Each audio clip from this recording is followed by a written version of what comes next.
What are we talking about?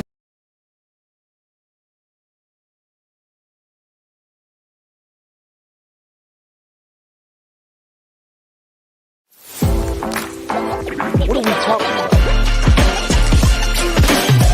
You play to win the game. You don't play to just play.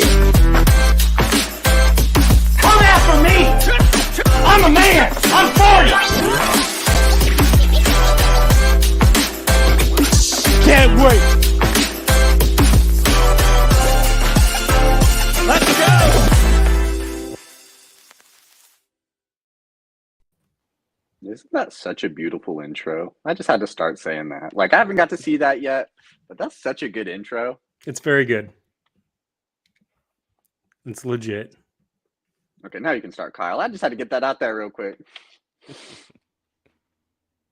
You're muted, my guy. Oh, you don't realize he doesn't have no mic working. Yeah, we can't hear him. We were Kyle, doing so good at the pre-show, then this happened. You're muted. Yeah, it's still not going, man. I don't think he realizes he's muted. No, I think he is. But Oh, he typed something. let me see. Oh, there we go. Oh, no, he muted himself again. Well, this is a start. Welcome All right, to Big well, Three, everybody.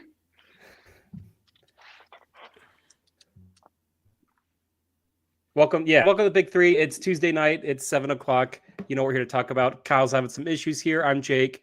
We got Dylan. We got Greg. How's everyone doing? How's everyone feeling tonight? Doing pretty good after that Monday night win last night, being a big Seahawks fan, you know. Being a Seattle fan over the years, we've had some good defenses, and that's kind of just a little bit of blast from the past, and just Bobby Wagner flying across the field. We had some young, hungry cornerbacks doing really good. Devin Witherspoon played super great. Loved it being a Seattle fan. It was a nice time. I enjoyed the game from start to finish. It was the first one I actually got to watch this season from start to finish because it was the first televised game I could watch. So definitely great fun. I enjoyed it. So I'm on a high right now. We'll see after our bye week and we play the Bengals how I'll feel. Nice. Greg, how you doing, man? I think I'm back. You guys we're hear good. Yeah, we're All good. right. We can Welcome hear you. back, Kyle. Because I kept hearing the intro like over and over, so I thought like something was okay. So we're good. But yeah, all right, so I guess I'll take over now. But appreciate that, Jake. Yeah, so it's Tuesday night, Big Three. We're back with another great episode. Hopefully that's the end of the little technical issues. I see Steven in the chat. Yes, I was muted because, like I said, I was hearing stuff and I was trying to make sure it wasn't coming through on the broadcast. But yeah, so Dylan, how are you doing? Everything's good? Yeah. Like I mentioned earlier, on a high from that Seattle game yesterday. All right. Jake, how are you doing? I'm doing good. Like, football's always great. It was a really rough week for, my Saints looked pretty terrible. That was a really disappointing game. My dad's a big Dolphins fan, and they got their butts kicked. So for both of us, it was a pretty rough Sunday to watch. But the teams that we don't like all lost, so we kind of reveled in that. We're kind of like, well, if we lost, at least they lost too. But I mean, otherwise, I'm just super stoked to be here for the show. Glad all four of us are here together, and just excited for everything. Yeah. Hey, Greg, how are you doing? Great bounce back week. Needed that from the Cowboys. Appreciate y'all for that. Sorry for that, Kyle. That's cool. It's all right, man. It's all good, man. I mean, we didn't have to go there from the jump, man. Hey, I forgot. That's But I don't know, man. Cal's got to eat a little bit here because of that loss. That was, when they say the worst loss of Coach Belichick's career. Yeah. I told you about Belichick now. I already told y'all about him. It's all right. But, it's all right. Hey, I'm coping with it. It's week by week, man. It's week by week. Right. By week. I'm cool though. Yeah. Well, I mean, look, we'll get into that a little later on because we will talk NFL, of course. We'll have our overreactions. We'll have our picks and everything. But usually we start with some other sports before that. And I feel like we have some things to talk about in the NBA, of course. College football playoff format and them voting on stuff, they're not voting on it. We'll talk about that as well. So I guess we can go ahead and get started with the NBA stuff because Yeah, it was kind of quiet for a while, but couple of teams did some moves that make you want to start talking about it again. The Bucks and the Celtics, basically, kind of forming, I don't know, super teams, if that's what you want to call them. That's up to you. But Dame Lillard, the sweepstakes are over. He's in Milwaukee. He's not in Miami like he told everybody that he wanted to be. I guess it would have been something if he was there with emo Jimmy Butler. That could have been a nice little photo op. But he's now there. And then Drew Holiday goes to Portland, spends, 2 snaps over there. He ends up in Boston. So looking at what both teams did, I guess who do you have as the favorite at this point between the two of them? And we can start with Greg on this one. I personally, I'm gonna lean on Milwaukee as being the favorites. I think that is for me. I think it's pretty clear now. Defensive efficiency, they're gonna miss a lot from Drew Holiday. But the fact that they kept Brook Lopez and all of this, was a W for them. You got Giannis, you have Chris Middleton, and you have Damian Lillard. I think they are the favorites. Now the Celtics, I do appreciate them being able to get a Drew Holiday. But you're asking a lot of Porzingis when you got rid of Rob Williams and them. I know Rob Williams isn't somebody that was playing a lot of games and health was a big concern. But I mean, I think health is just as big as a concern for Porzingis and Al Horford being 38 or 37 or whatever. So that interior Al defense Horford's is going to be. ageless. All right, I will limit. I will. If he's ageless, how did I his will admit. 3-point percentage drop so bad in the playoffs? That's not Hey, man, ageless. Come stop on, Kyle. focusing on the Come negatives, on. man. Stop focusing on the negatives. I'm just calling out the Yeah. facts, bro. I mean, Don't worry about I think at bare minimum they marginally improved, but it felt like a stagnant move because you lost Marcus Smart and Grant Williams, and those are 2 big pieces for the Boston Celtics, in my opinion. So I just felt like they are the same team as they were last year. They just gotta retool some things, but it's Milwaukee's to lose, honestly. But that doesn't mean that they won't get knocked out in the first round or the second round like that. They don't scare me to the point where it's like, oh, give them the chip. But they should be the favorites. Okay. I mean, Jake, do you agree that the Bucks should be the favorite? Man, this is tough because like you look at Milwaukee, and first of all, I want to give props to Portland. They stuck to their guns. They knew they didn't cave to their star and traded him to his one destination. They didn't allow themselves to be held hostage. They didn't get the crappy deal. They got a pretty good haul in return. So props to them for that. But if you look at Milwaukee, the problems they had last year, Dame solves a lot of those. Yeah, did they get worse on defense with losing Drew Holiday and get replaced out Dame Lillard? Yeah, that's a big loss. Do we worry about Chris Middleton and how he's going to hold up and how his tricky shooting is? Yeah. But the problem that the Bucks had is their fourth quarter shooting was really pretty rough, and they had struggles creating their own shots because it was just Giannis. And so they solved a lot of problems with that. But when I look at this, I still give the slightest little edge to Boston. I just feel that they have Tatum, they have Brown, Kristaps Porzingis. Look, we can all joke about how he flamed out in New York and Dallas and all of that. He played really good in Washington last year. He was healthy. He played the most games he's played his entire career. He's a good rebounder. People don't think of him as a good defender, but he's good at protecting the rim. And I think they're going to be slight favorites. I think that Jason Tatum's going to evolve a little bit. He's going to take that next step up. But this is really just a 1A, 1B. They are so close. And I don't know. Everyone I talk to that knows a lot about NBA and people I listen to, they just love what Drew Holiday brings that's not in the box score. You look at the box score and you're like, Drew Holiday, he's good. He's okay. But if you watch what he does for the locker room, watch what he does on the court, he brings a lot to the table. And the guys at Boston lost, Rob Williams, Grant Williams, like they're kind of wild cards. Rob Williams is always going to be hurt. Marcus Smart, his defense definitely dropped. It was a noticeable drop from his defensive player of the year prior. So I think they make the slight edge, but this is a coin flip. And I think the cool thing we're going to see is this is going to come down to who gets home court advantage. between these two when they play in the playoffs, because it's going to come down to a 7-game series, and most likely whoever's hosting that's going to win. But I give the slight edge to Boston. Okay. So Dylan, we got one with Greg for Milwaukee. We got Jake with Boston. Which way are you leaning?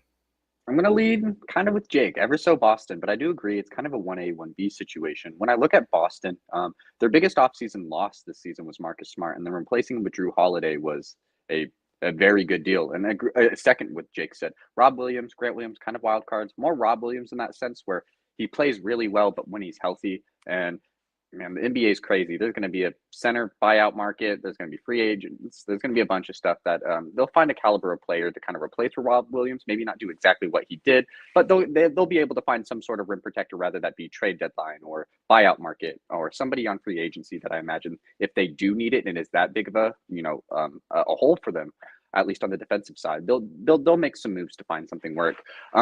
The thing is with the Celtics, they also have that younger duo. As much as I love Damian Lillard, as much as I love Giannis, and you could arguably say that might be a better duo. Tatum and Brown are still younger. They've played a lot more time with each other. Now you're adding Drew Holiday in when he just got thrown into that Bucks lineup, made it exceptionally good.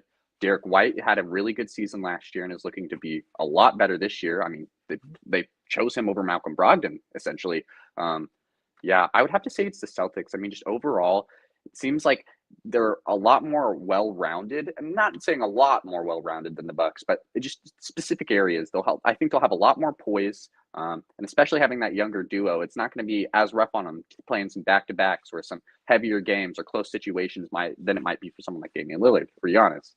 I really do like what the Bucks did. I love Damian Lillard. I was happy he got traded to a championship contender caliber team, and just point blank period. He deserves to be put on a roster like that. But like what Chris said, I think the Celtics are just slightly better on paper, just having that younger duo.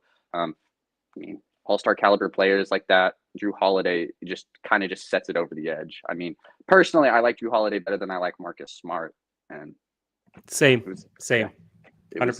It was. I think they just upgraded. I mean, how did their lineup necessarily get worse? That wasn't the bench. Yeah. Well, I mean, obviously, I'm gonna lean to the Celtics because that's my squad. Slight bias. I mean, just a little bit. A little bit. But I will say, look, with the Bucks, I never count them out. They got Giannis. Giannis is just a winner. I mean, said it a little bit on cheap seats. I just am not that big of a Lillard guy. So I felt like even if he went to Miami, I didn't think that was going to move the needle for them. I don't really think it does it for the Bucks either. Kind of like what Dylan brought up, Middleton. I think he's going to be most important to how far Milwaukee can go. I mean, still, it's a pickup they needed, but they definitely do lose a lot with Holiday leaving because of his defense, which Lillard doesn't give you. Now, for Boston's side, yes. Is it tough to see Marcus Smart and Robert Williams go? Absolutely. And Brogdon, who was Sixth Man of the Year. But you're looking at next year with a improved Derek White, Drew Holiday, and Porzingis. I feel like the biggest Celtics fan should be able to look at that and see the upgrades that are there. And I think where it's going to pay the most is probably in the playoffs, where we saw the last couple of years when the Celtics offense kind of gets bogged down. They rely on Tatum and Brown to bring the ball up, initiate offense, create for themselves, and against certain teams that gets them in trouble. Now you have Holiday who can handle that, put them in better positions. If they're in a timeout, Holiday can be a voice in those timeouts. And I feel like he's going to walk in day one with the respect of everybody in that locker room. Because he's just the pro's pro. He knows how to win, and he'll bring that to the team. So I'm going with the Celtics, but I'm not going to sit here and say like the Bucks don't have any chance. I just don't think Lillard is a big factor in that at all. I will say this Bucks lineup, though, it'll probably be like one of the best offensive scoring lineups in the NBA this season, like without a doubt. Like it's going to be hard to stop them on offense. So I think that's where like a lot of it comes from me for the Bucks being so close. It's like, what, Damian Lillard's going to shoot from half court, and if you can't stop that, Giannis is just going to run to the rim. Like, have fun covering that for 48 minutes. Yeah, I mean the scary thing for Milwaukee is just how well Giannis and Dame complement each other, how well their Yep. games go. Yep. Where the Yep. stuff that Giannis is bad at, Dame's really good at. Just The about to stuff, say that. yep, stuff that Dame's really bad. Like they fit each other really well. And the thing that I think we can't forget, I know it was a few years ago, but in that when the Bucks won the championship, Giannis he leveled up and he Mhm. tapped into something that was Jordan like Shaq like in 2000, like just unstoppable. And if he can get there, get back to that where he's healthy and Dame can have those moments on the outside, it's going to be really tough. It's just a matter of can they get there? And it's going to be a fantastic series. I hope they meet in the playoffs, and just huge props to the Bucks. They were like, we don't care if Dame's saying he only wants to go to Miami. We want to keep Giannis because he wants to win championships. And they went out and they made a deal to show they're all in. And they got a player that I think he's going to make a big difference. I can understand why you could be a little skeptical. Dame doesn't play great defense. He's older. He's had a little history of missing lots of chunks of games. But they went all in for it, and you can't blame the Bucks for going all in to show Giannis they're all for it. One thing I Yeah. will say as well, shout out to Damian Lillard. I mean, he's been talking about wanting to go to Miami this whole time, and it seems like even though he was traded to the Bucks, he took it just in stride. He didn't care, showing love to Milwaukee, showing off his jersey, different things like that. A lot of players, when they don't go somewhere they want or don't like somewhere, they complain sometimes. Maybe not might be their best idea, but Damian Lillard's embracing it. He's happy. I mean, I think at the end of the day, Miami was his top choice, but he wanted to go to a contender, and that's what he got. A team that recently went to the championship, won a championship not too long ago. I imagine Miami was his top destination, but I think when his agent called him and was like, "Yeah, it's Milwaukee," I don't think he really had any sort of hate with that at all. That's fair. Me personally, I don't really care what the Bucks do. Honestly, like they can lose in the first round. I just wanted to see him in the playoffs again. People kind of Fair. forget how electrifying he used to be in the playoffs, and although he may not move the needle like from a championship perspective, I can never forget how he performs in closeout games. When the game gets close and the game gets tight, I'm going to side with wherever Dame is at. Because I mean, now the Bucks don't seem so one dimensional on offense on the closeout game of Giannis rim running. You really gonna have to play full court with Damian Lillard, and I think that's great for TV ratings, and I will be a Very part much. of attendance. Oh, it's going to be awesome to watch. And For sure. real quick before we move on to the next subject here, I just had this thought come into my mind. I want to get your opinion on it. How big is the chasm now between Boston and Milwaukee and the rest of the East? Because before it felt like these were the two best teams, Mhm. and we really weren't sure about Philly with Harden. We're not sure on like how big with these trades is that gap now between the top two teams and the other six playoff teams, or even the next the 3, 4, and 5 seed. I don't think Right. it's that big. Yeah. Okay. Because I mean, I I don't think was it's that I big. was thinking about a follow up along the lines of you, Jake. Like, who's now number 3? Because, like you said, past couple of years it was like, oh, you got Boston, Milwaukee, and Philly was always a part of that conversation. I feel like a lot of people are dropping Philly out of that. So who now is going to be up there? Is it Cleveland, the Knicks, if you believe in them, or Indy? I know a lot of people are really high on Indy because of Halliburton emerging as a star, them bringing in Bruce Brown, how they were playing with Halliburton last season before he got hurt. They were, what, 4 or 5 seed? Yeah. So, Are we talking regular I, season, or are you just talking Yeah. about in? just regular season. Yeah. Oh, okay. Well, I don't know. I mean, when it's all said and done, I really think Miami is like the real 3 until proven Yeah. otherwise. But like, that's just like from a playoff perspective. If they get in the playoffs, like I'm always gonna put them 3 until somebody proves me otherwise from the East. But from a regular season, I know that they're like not that hot team in the regular season. Maybe that consolation maybe goes to, I don't know. I'm gonna be honest with you. They all after those 3, everybody just kind of seems like they're on the same level of playing field. Like the Atlanta Hawks could easily be 3 with Snyder if they really wanted to. The Knicks could really do it if they wanted to, but they all like 4 through 8, 4 through 9. They all seem like any given day they could move on to the second round if they wanted to. So, but I think the real 3 is Miami in my opinion. I mean, see, Miami is just, I don't know. It's just like they spent their whole offseason revolving around Dame and they didn't get him.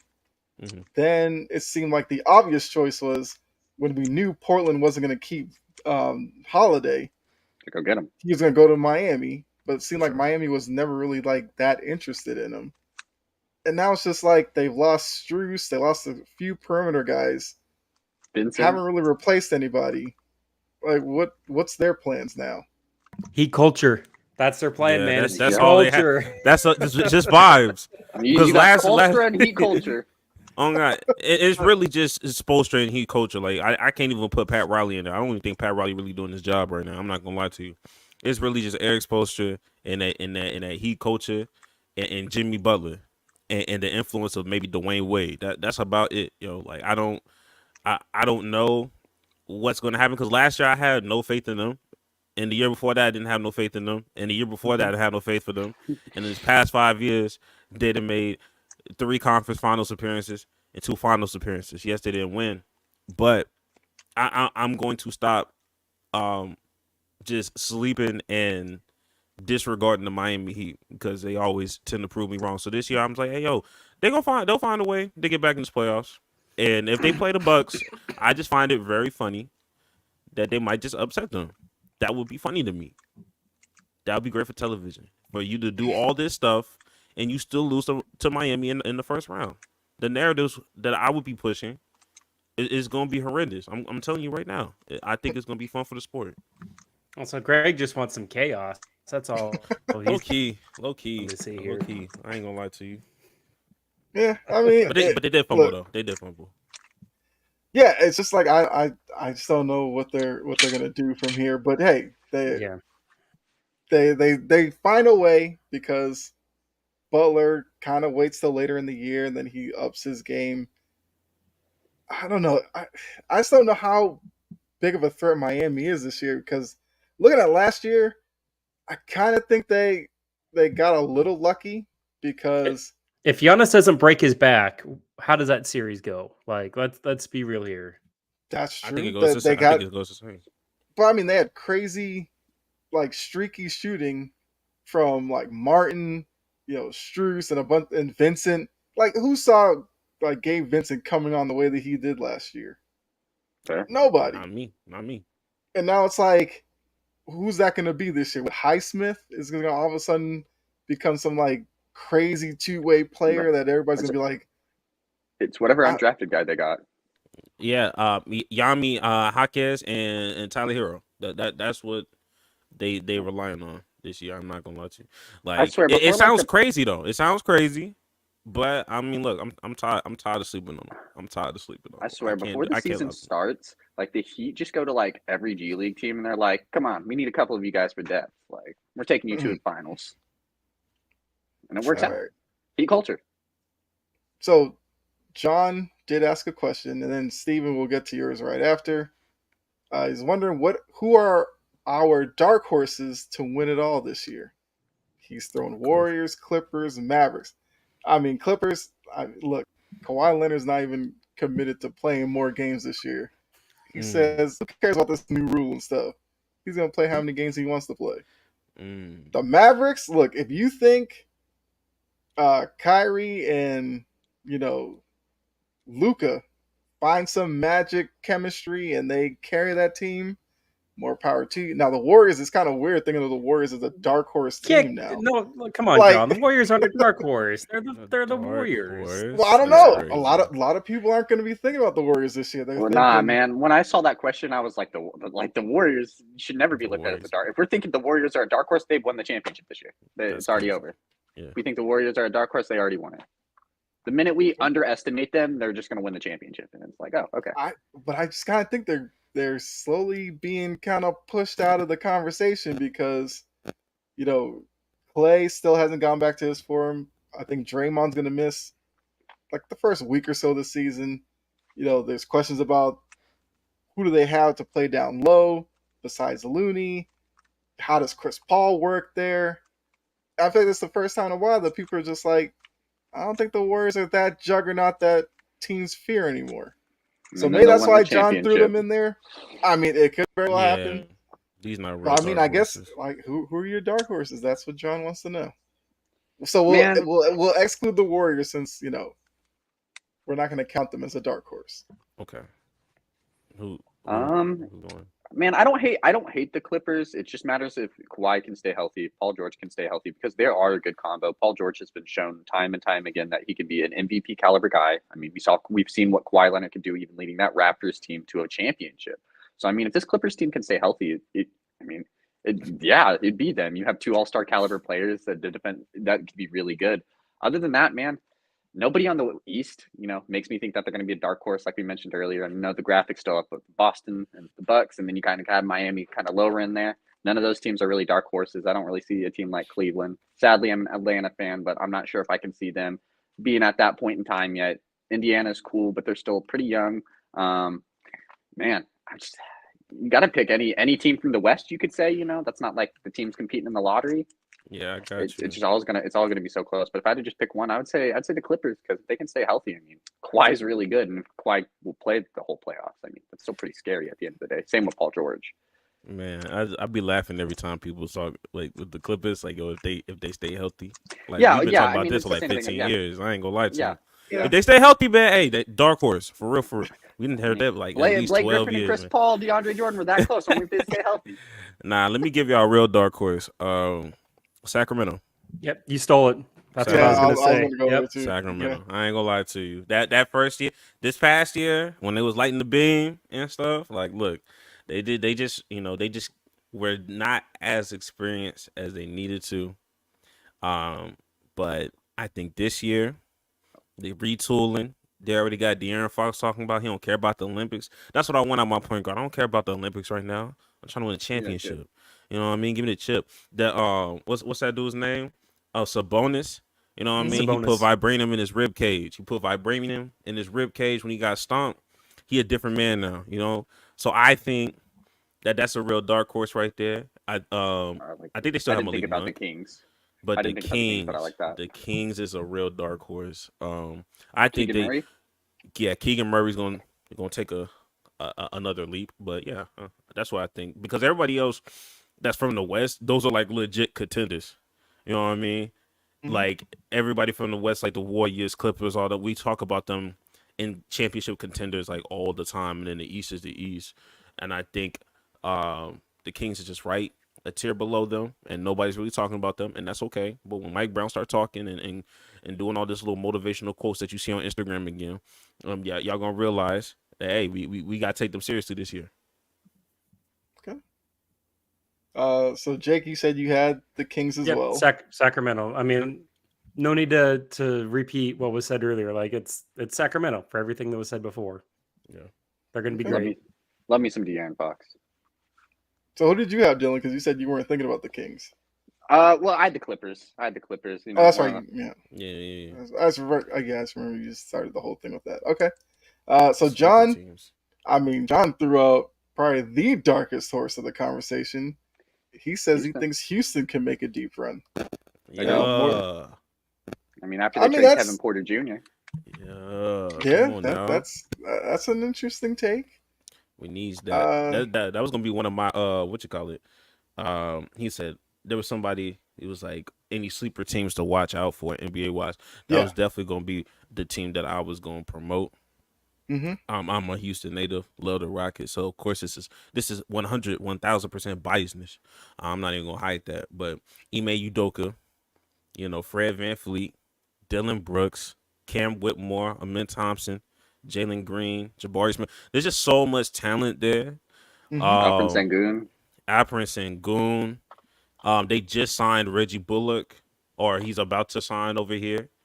So that essentially replaces what Kevin Porter Jr. was gonna do for this team anyway, and I think he was gonna do it a little bit more efficiently without all the exterior outside noise. So I think the culture that they have there, and Jock Landale, don't want to disrespect Jock Landale. Jock Landale's still on that team too.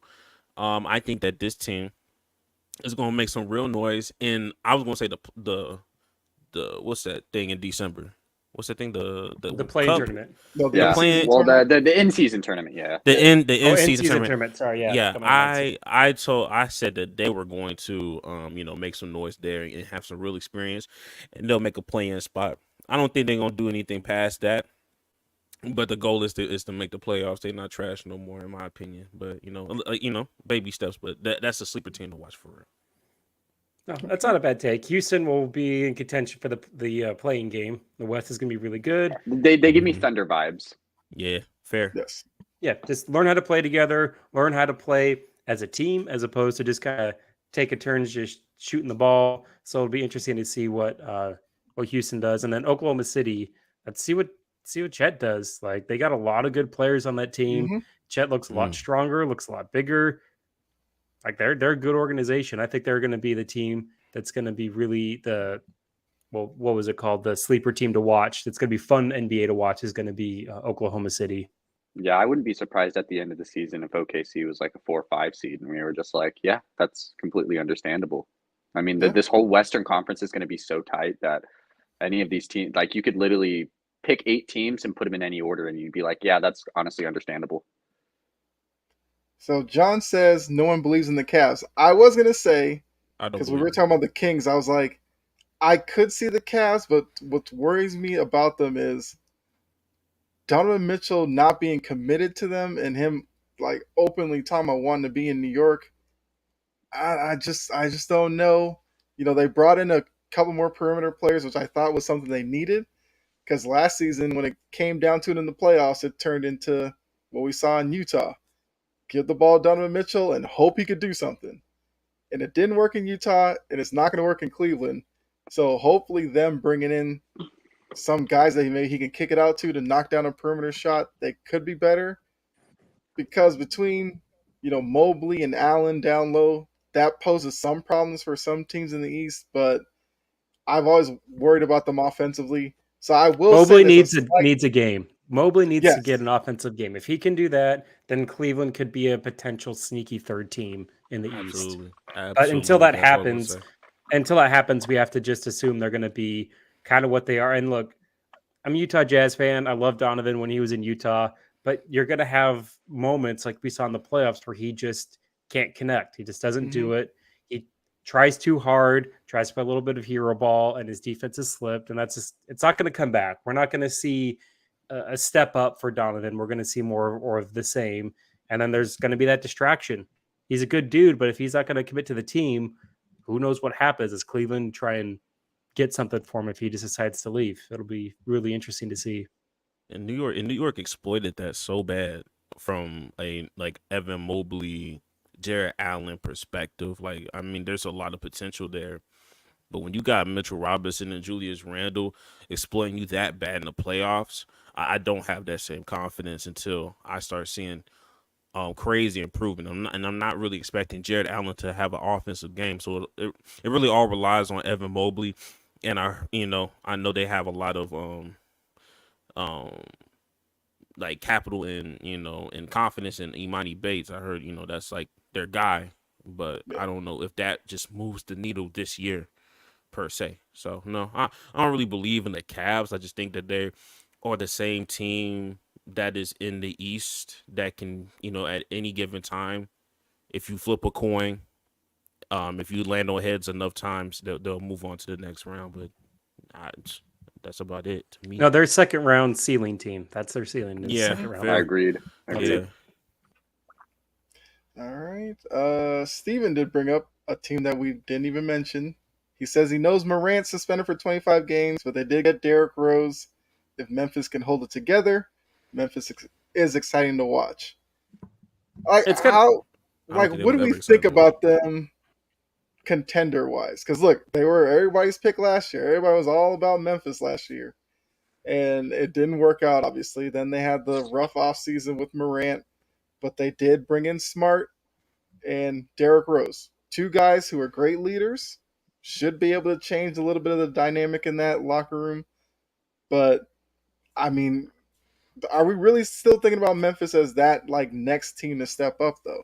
I need to see it.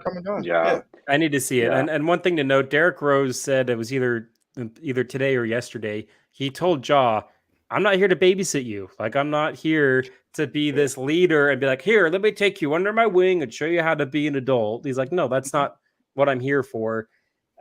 I just need to see them mature. They have a ton of talent. They have everything that you would want to be a contending team.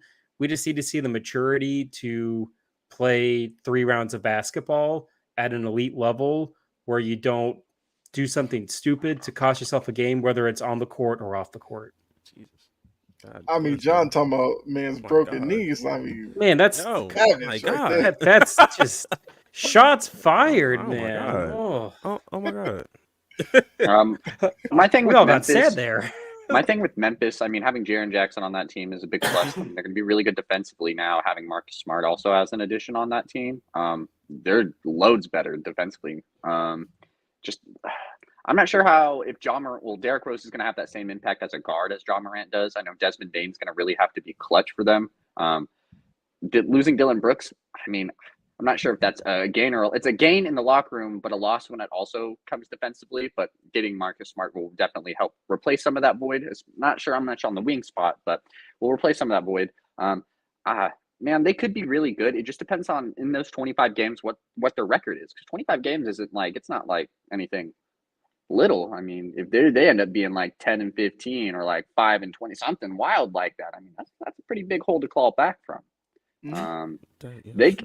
They could end up being like a 6th, 5th seed, and we could maybe see John Morant start going crazy, and they would be a rough team to watch out for. I'm not sure if they're that contender level, but they do open some eyes. John Morant can, not be a locker room nuisance, go in and play basketball. We were talking about John Morant being one of the best point guards, like just in the NBA period, before he started going just wild and rambunctious.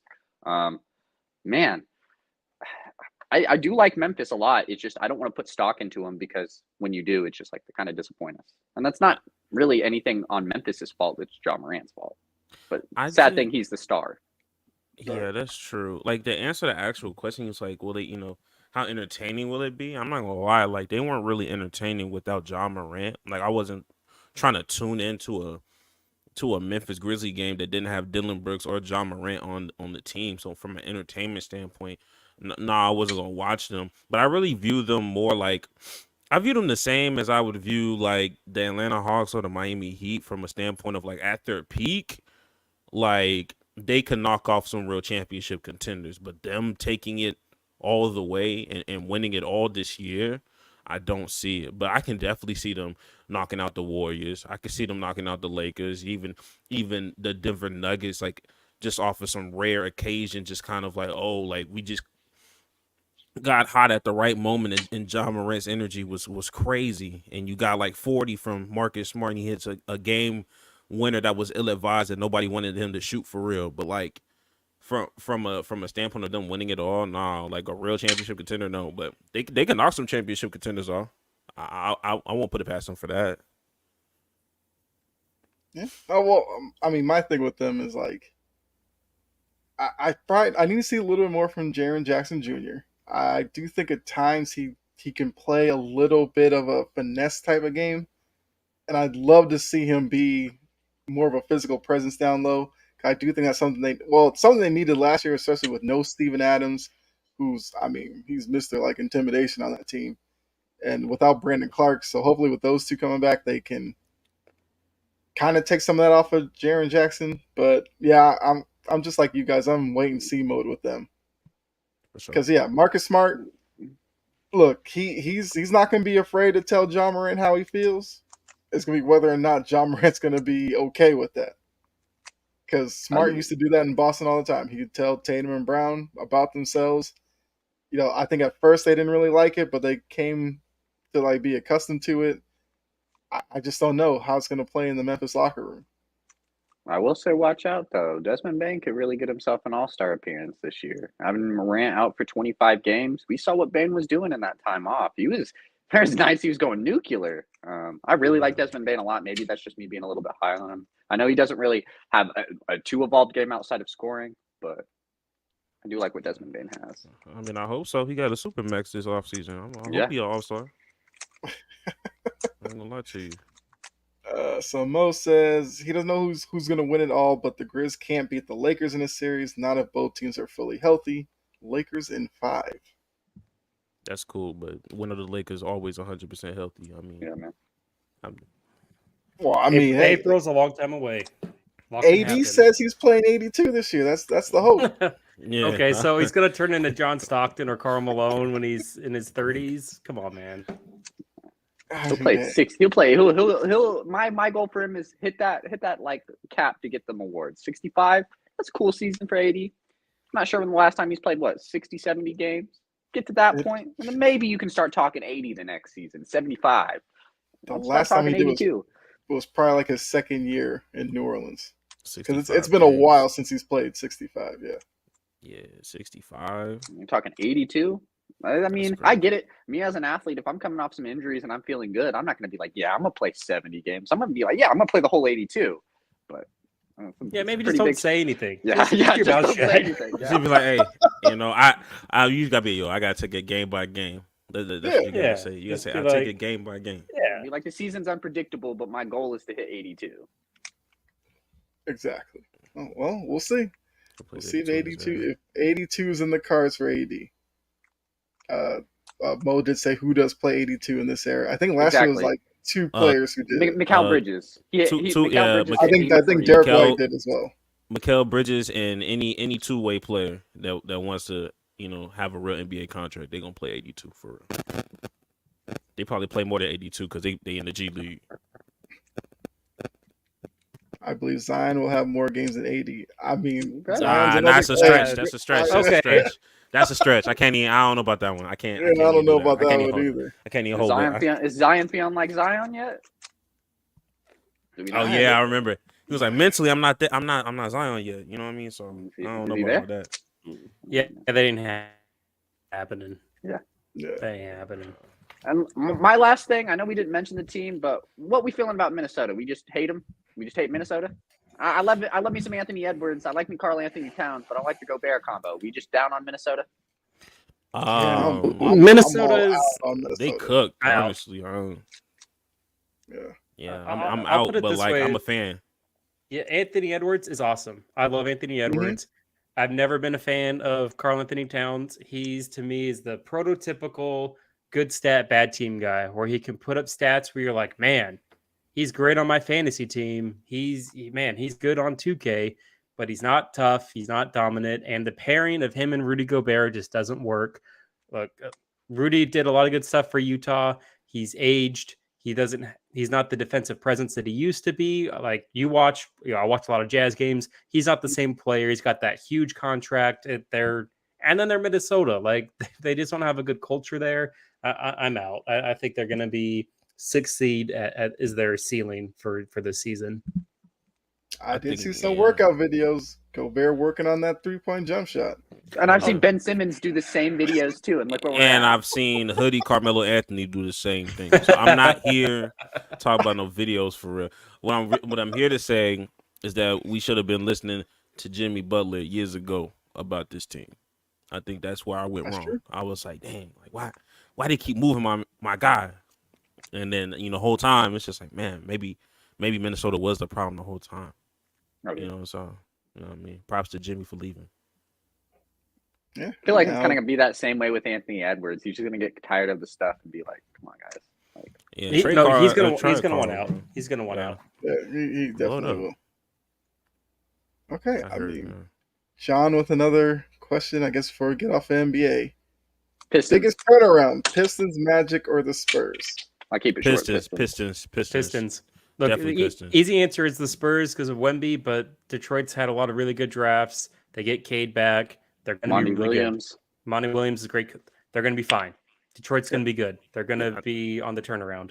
I think Spurs going to be underwhelming at the start of the season. I don't really think I can it's see going that. to it's going to take like 40. It's going to be after post All-Star break when we start seeing maybe some slight marginal improvements, but I see them right back in the lottery after this season. Yeah, I think it's gonna take. I think we had all this hype around Wemby, but it's gonna take a little bit for him to. Wemby's going to be Start great on defense this year. Yep. His offensive game is going to take a year or two to develop, but his defense is still going to be there. Like he might have a game where he dropped a triple double, and we're like, "Oh dang!" And then he's going to have like an Crux of 8, it. 12, and 3 game or something like that. And that'll probably be the crux of it. Yep. For sure. Yeah, I agree. I'd go Pistons.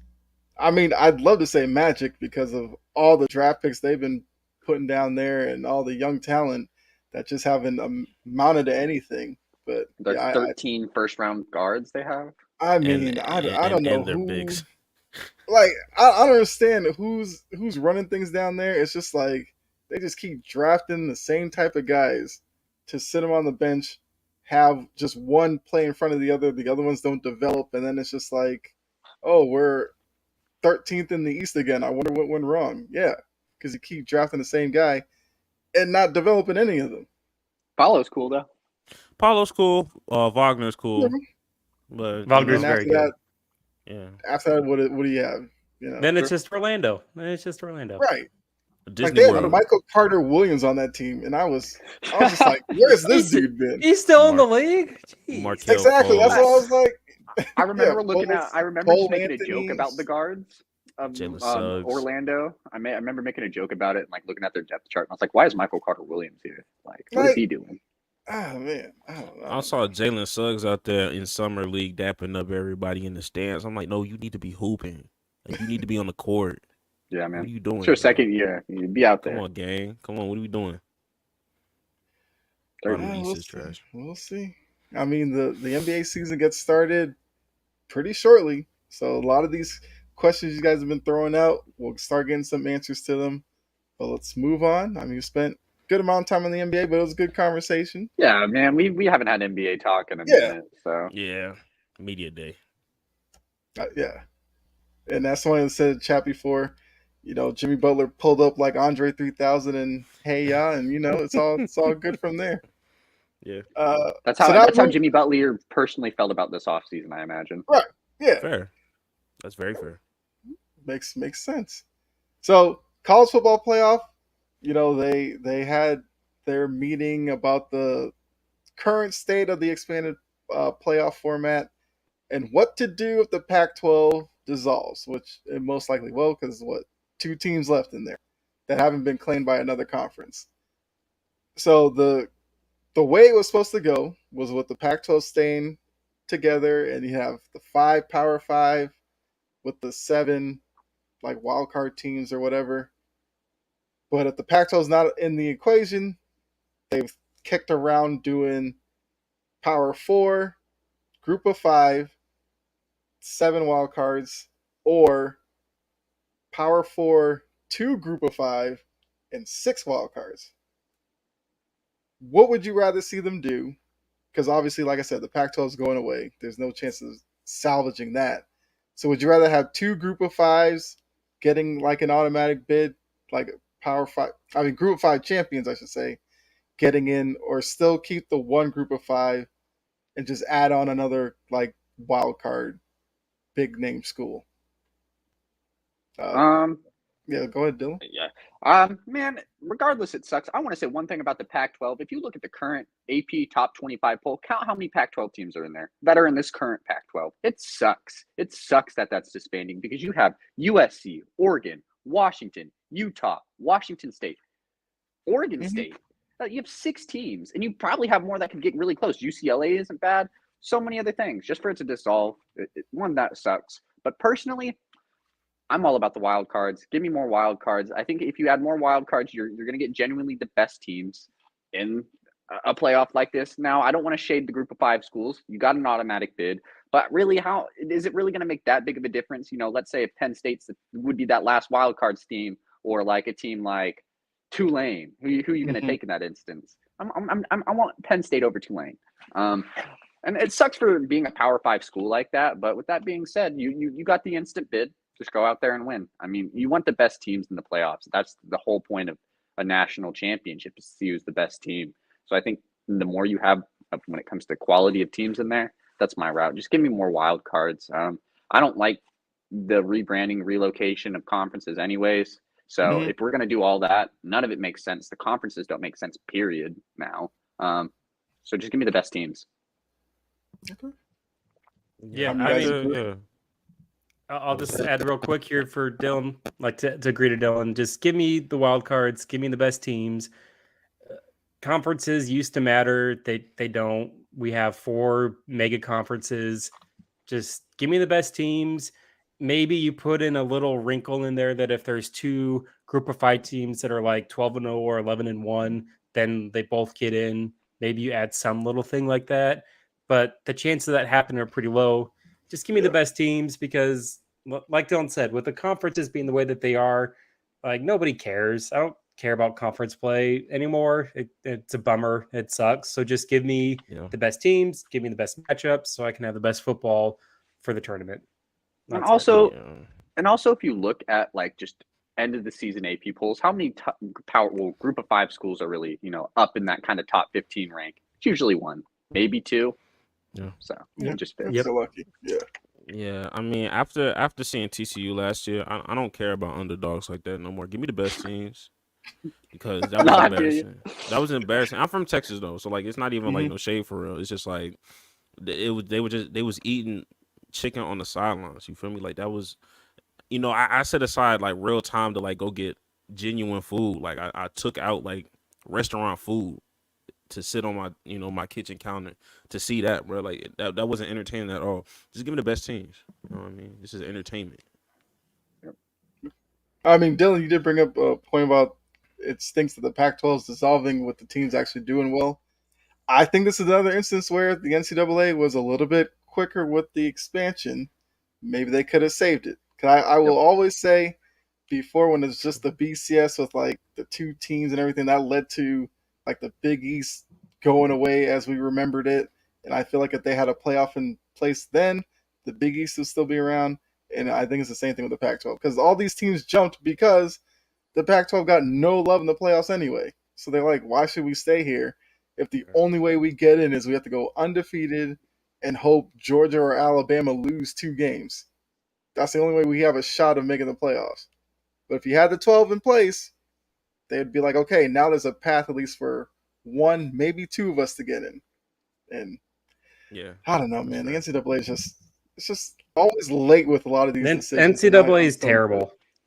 Yeah. NCAA is terrible. I wrote a whole college paper about how corrupt the NCAA is. Like, it sucks, and it's a real bummer that the Pac-12 finally got their act together, and it's too little too late. Because I grew up on the West Coast, like the Civil War, whatever it's called now, like all Apple Cup, those were all great football games, and the fact that those are going to be gone and that regionality's there just bums me out. Like, can we just go on to NFL where it's like more positive vibes? Because like the conference thing just bums me out.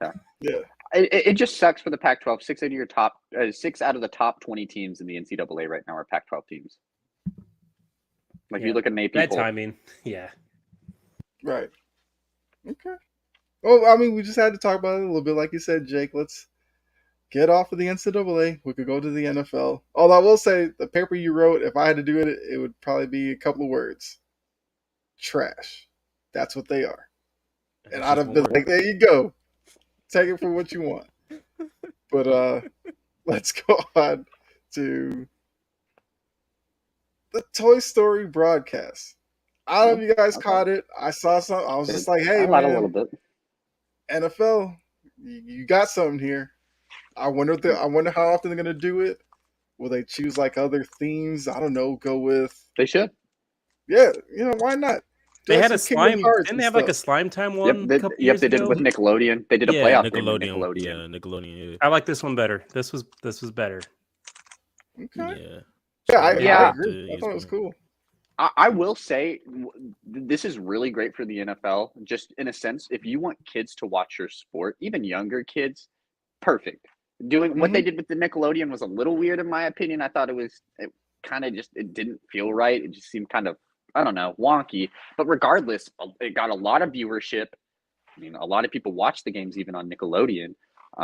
Yeah, it's cool. It just gives you different forms of football. Nobody said you had to watch that. I mean, you could just easily have watched the Jaguars-Falcons game like a normal game.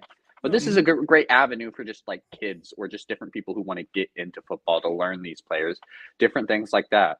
I mean, I love it. And especially if you're probably like a dad or something like that, just throw in Toy Story, dude. Throw in the Toy Story. Kid watches that, you get the game. Like it was good. And the good way that I could put it, that kind of hits on there. And Kyle, I know you probably could get the reference here, is like when you're like 8 years old and you want to play like a sports game, like backyard baseball back in the day was like a good way to learn how to play Yeah. baseball, Yeah. right? Mhm. It was cartoony, it was kind of funny, had the things, but like I played on my computer and I learned like double plays. I learned all those things because it was kind of this is a great way for kids that are like 8 years old to learn how to do. I didn't learn all this stuff when I was 8. I didn't have the attention span to watch games when I was that young. I had to wait till I was a little bit older. So it's a great way for them. And the Nickelodeon Slime Time thing or whatever it was, they were just trying things out, and they definitely hit on something a lot better here with the Toy Story one. Yeah, Especially shout for out, like younger athletes too, like kids who are like playing football at like that 6, 7, 8 year range. This is so great for them. So great for them. Yeah, shout out to Pablo Sanchez from Backyard Baseball. That was a Legend, that absolute was a cheat legend. code. Absolute That was a legend. cheat code. What are we talking One of the- about? One of the A lot of- best video game athletes of all time. I'm glad A all lot. 4 of us are just all on that. That makes my heart happy. So thank A you. lot for of them that. youngest don't know what that is, man. A lot of them they don't know about dial-up internet, man. For sure. See, But I didn't get to play the original Backyard Baseball, but growing up, they like would like not remaster the games, but just make different versions. Like they had a Backyard Sure. Football, they had like a different yeah. Backyard Baseball, absolutely. Backyard So, Basketball. Yeah, I like what they did with Disney, trying to recoup their money and try to make some more money with what they got going on here with Toy Story. I like the claw that was, putting the football on the line of scrimmage and the dog being like the 10-yard line, whatever that is. But for the most part, I always appreciate like when they did like the trivia during like the Yes. commercial break for them. How many players is this or how many teams is who is this? Like that was very creative. I like that a lot, and still incorporating London into it with the London toy truck and all that stuff. It was cool. I liked it a lot, and their reaction time to all these plays were like seamless. Like it was kind of crazy. It was to see that impressive. Bijan It was Robinson thing. impressive It was how very quickly impressive. that went. Mm-hmm. Yeah, I like that. I hope they do Man. at least 2 or 3 more. I was thinking about how I was like, did they ever explain how they did that? Because like it had to be like all the players had to have some sort of like sensor or something, and like their patches or uniforms, helmets, something along the lines, because it was really good. Like it's not even it looked wonky. It was like one clip I keep seeing is like Bijan Robinson juke out that Yeah. dude in that Toy Story fashion. It's like pretty good. Like it's almost the exact thing. Yeah, I I don't didn't hear yeah. it. AI, that's all I could say. Is there's probably Yeah. some trackers, and then AI just does the rest. Well, they've been doing mic'd up for years, so I mean, for them, they've always been putting stuff on players, so they probably got something on there. I don't know, has to be something. Yeah. And the second, what Greg said, them doing trivia and other things like that's so great. You can even do little things like just learning football, like little just like 101s, like this is what offense is, explain the positionings, explain the lineups. Even you could go even get a little deeper and explain basic formations, different Explain things like what that. penalty is. Explain holdings. Exactly. The kids Exactly. know what that is. Yep. Yep. And they had their own halftime show. They had Yep. their own halftime show. That was fire. That was fire. I ain't gonna lie to you. This is like a good step up for the NFL, especially if you're trying to get a lot more younger people into it. Because I mean, right now, a lot of young kids are into the NFL. Like they love it. A lot of kids love football. A lot of kids love the flashiness of a lot of these athletes. So giving them a proper way to learn in different things like that is perfect. Yeah, It's a great avenue. Shout out to ESPN for making that happen with that Yeah. corporation of Disney. Yep. Disney is fire with it. So would you be down if it was a weekly like alternative broadcast to like a game of the week type of thing for Sundays, that they did a theme, whether it had to be Toy Story each week, or I mean there's other IPs that Disney owns that they could throw in there, Make it like the Manning cast. If you want to watch Troy Aikman and Joe Buck, you watch ESPN. If you want to watch the Manning brothers and then go a little, more off the rails or whatever, off the rails isn't the right word, but just be more themselves, then watch it on, was it ESPN2? Like just have a different, there's so many sport channels that these networks have access to. Just put it on a different one. So the adults, that don't want to watch like if my dad were to watch this stuff, he'd be like, get this crap off. Like, I don't want to see Toy Story. I want to see football. And that's totally fine. Yeah. But like, I'd have no issue with them just trying these things. None at all. Just And put it on the other network. It could be as simple as you just keep it on Disney Plus. Yeah, Yeah. my thing, my only thing I say from a parent perspective, even though I'm not a parent, keep it daytime. Just keep it. Yeah. Don't use prime time as your time to do Good that. point. Just keep it in the noon because look, when the kids most active in the morning when they eating Cheerios and stuff, you just need time to watch daytime football. Once prime time hits, they're gonna be off to doing some other things. They're gonna be playing with their friends, or you're gonna force them to on some Trump charges to get them to go to bed early because school happens the next day.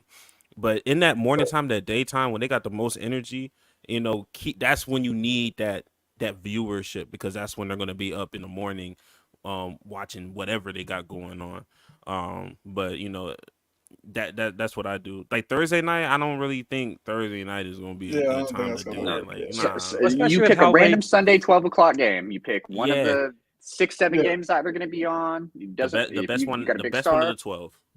Yeah. You can't do The- it in the East Coast where games end at 11:30 midnight. You can't do that for kids. That's just.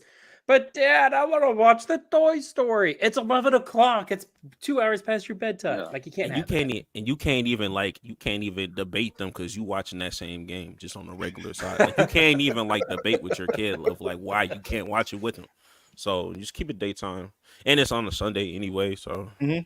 you're good. I think London was a very good test because everybody was up in the morning. Well, some of us were because if you was West Coast at 6 a.m, I'd still be asleep. But you know what I mean.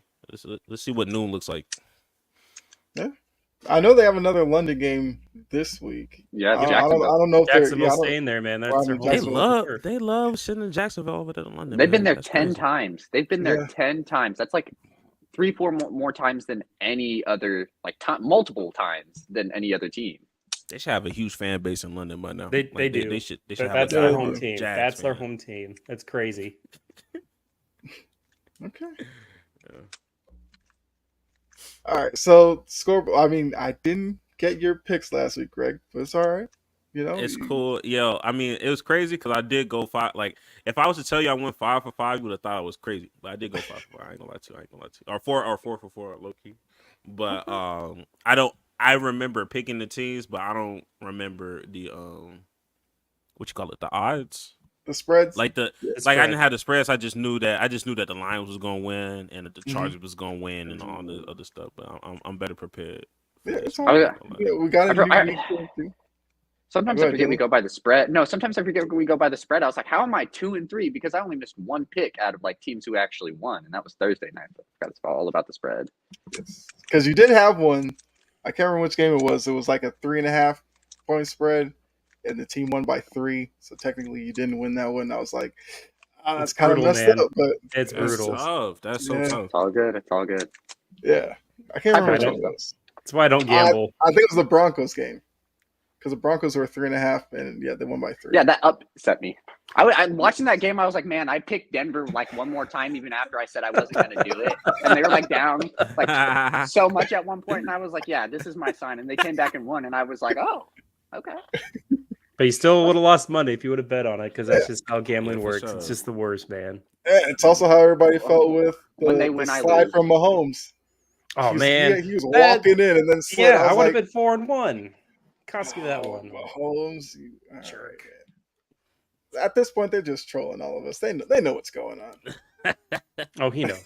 He knows what the line is. Everyone knows what the line is. But I mean, hey, it is what it is. It's the risk that we're taking. So Shout out to looking my at, Texans upset though. I mean, yeah, Texas went yeah, crazy. I'm not Texas gonna lie. looking good. Yeah, CJ man. Stroud's balling right now. No pick. Yeah. So Jake had the best week, went 3-2. Now 11-10-1. Dylan 2-3, same record, 11-10-1. I went 2-3. I'm 9-12-1. I gotta get over 500 at some point. It's brutal right now, brutal.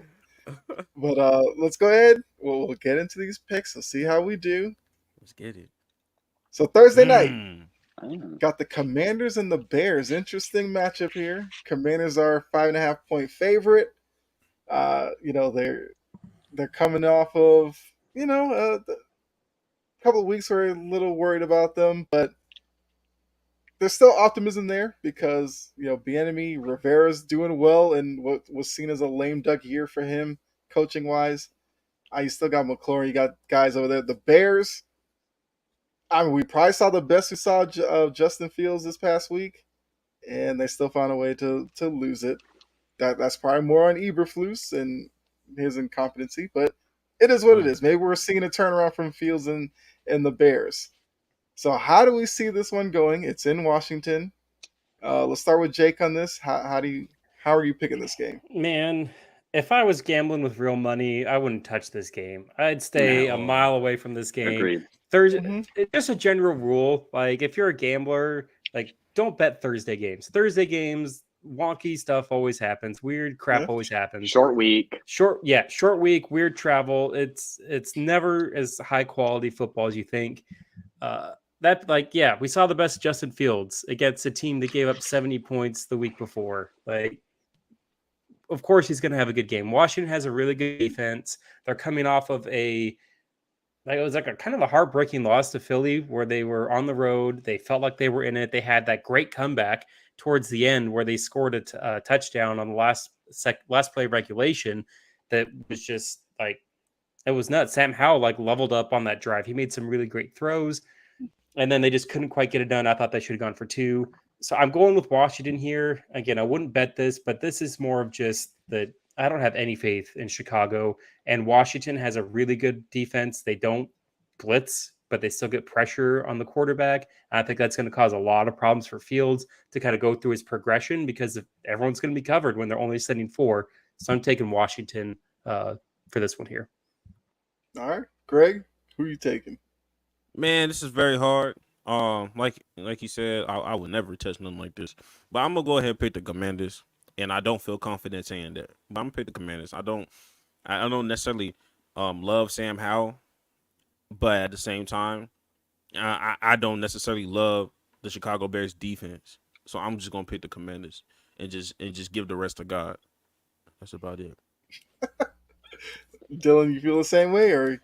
Yeah, I'm not really going to say too much. As much as I really liked what I saw from, Chicago's offense last week, Jake did bring up a good point. They were going up against a Denver team whose defense let up 70 points last week. So obviously you're going to see a pretty good Chicago offense. Give me Washington. This team's been playing really hard all year. I like what I saw the last week against them in Philadelphia. They felt like they probably should have had that one maybe at some point, especially with a comeback that large. They're going to play a lot more better. They figured out some things that worked against a really good Philadelphia team. I think they can just do the same thing against the Bears. Will it be 5.5? I don't know. It might be just 5 and screw me over again. All of us over, but I'm taking Washington. I'd feel a lot better if this was like 4.5 or 4 points. 5.5 just is, but that's gambling. That's what it's a game. I mean, yeah, that's what it is. I'll take Washington as well. I feel like the front for the Commanders will cause some problems for Fields. I mean, I was high on the Bears early in the season. I actually had them as a sneaky playoff team, but now I'm at the point where it's like, I want them to lose to the point where Eberflus is gone, and they actually get an offensive guy in there to help coach Fields up. That's the top 2 picks. What do you mean coach Fields up, Joe? Caleb Williams is heading there. Yeah. Caleb Williams, Marvin Harrison Jr., man. They got 1 and 2. Fields, though, man. Nah, man. Phil. I mean, if you fired Eberflus, how many people, how many offensive coordinators would be like, I'll go to Chicago. You're giving me Caleb Williams, DJ Moore. Ben Johnson is the guy that would go there, and he would just have a field day. You might get Lincoln Riley just to go there, too. That's cool. I mean, the only way I would accept somebody trading Justin Fields is if you sending him to Atlanta. If you're not sending him to Atlanta, I ain't really trying to hear nothing now. I'm fine with Fields in Atlanta. That could work. They might be able to give Kyle Pitts the ball somehow. Yeah, somehow. You saw how he was doing with Komet. He gave Komet like 2 touchdowns. He's better than Ritter. Hey, Greg, you said you didn't like the Chicago Bears. Like, what part of the Bears does any of us like that we've seen? Like, there's no part of this team that we like. Coaching staff, O-line. Yeah. First half last week. Yeah, 2 quarters last week. They can't even defend their own stadium. They got people stealing out there. So, it's bad. It's bad out there in Chicago right now. It's unbearable. Nah. Man, I've been seeing that everywhere. You got me. me. I've been seeing that everywhere. You need to go to timeout, Dylan. That was terrible. That was crazy. Do I need to go to Toy Story timeout? That was insane. I don't know why you should. No, they were literally showing like Chicago Bears fans wearing paper bags that said unbearable after the end of the game. Yeah. I'm gonna give them a pass. That's rock bottom right there. When they have the bags on their head, you can't get any lower than that. Nope. Yeah, man. Crazy. Unbearable. That okay. All right, so next we have Sunday night. This is the game that Cowboys fans have been waiting for because it throws back to the rivalry from the '90s, Cowboys and the Niners.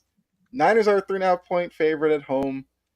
I mean, Cowboys are coming off. Yes, they destroyed my Patriots. Whatever. Do it while you can, because Belichick's gonna have. I'm not even gonna go that far anymore. But uh, the Niners are, seen as the best team possibly in football, most complete team with defense and offense that they have. It's in San Francisco, so how do you see this going? Can Cowboys keep the high from this past week and knock off a good Niners team, or will the 49ers just show their dominance once again and get the win here?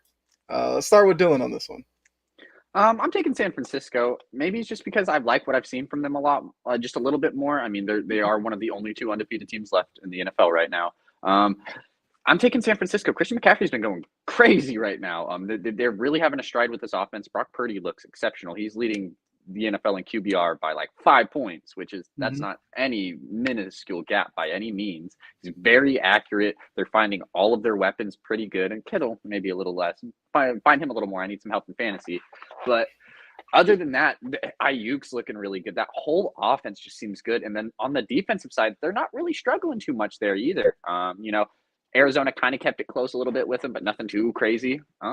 Yeah, I'm gonna take San Francisco. 3.5 is just weird. I hate when they do that, like at a field goal point. It's like if they win by 3 in overtime or something like that, you kind of screwed me over. But I'm taking San Francisco.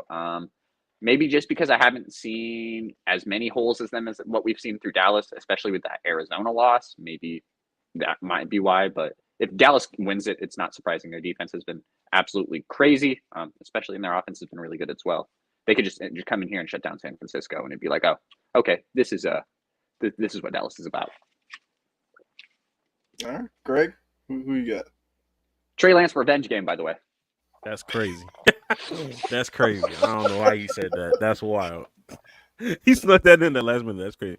I'm gonna take Dallas with the points. Like they may not even win this game, but I will have a lot of, and it's not that I don't disrespect Purdy, but I'm gonna have a lot of respect for Purdy if he's able to just do the same thing he's been doing against this Dallas Cowboys defense, especially this Dallas Cowboy defense that is amped and ready to play the 49ers. I don't care what they're talking about with Parsons. Parsons is playing. I don't know what y'all think this is. Parsons gonna find a way to get on He that might field. be injured, but he's still playing. He's going to play. All that questionable stuff. Now, Zach Martin, that may be a little different. And people talk about Dak Prescott. If the Cowboys get a defensive touchdown, they're gonna win that game. But no, I agree. But like I said, like that other side of the defense nothing to play with. I'm gonna take Dallas with the points, and I don't even feel confident. It might be a field goal type of thing.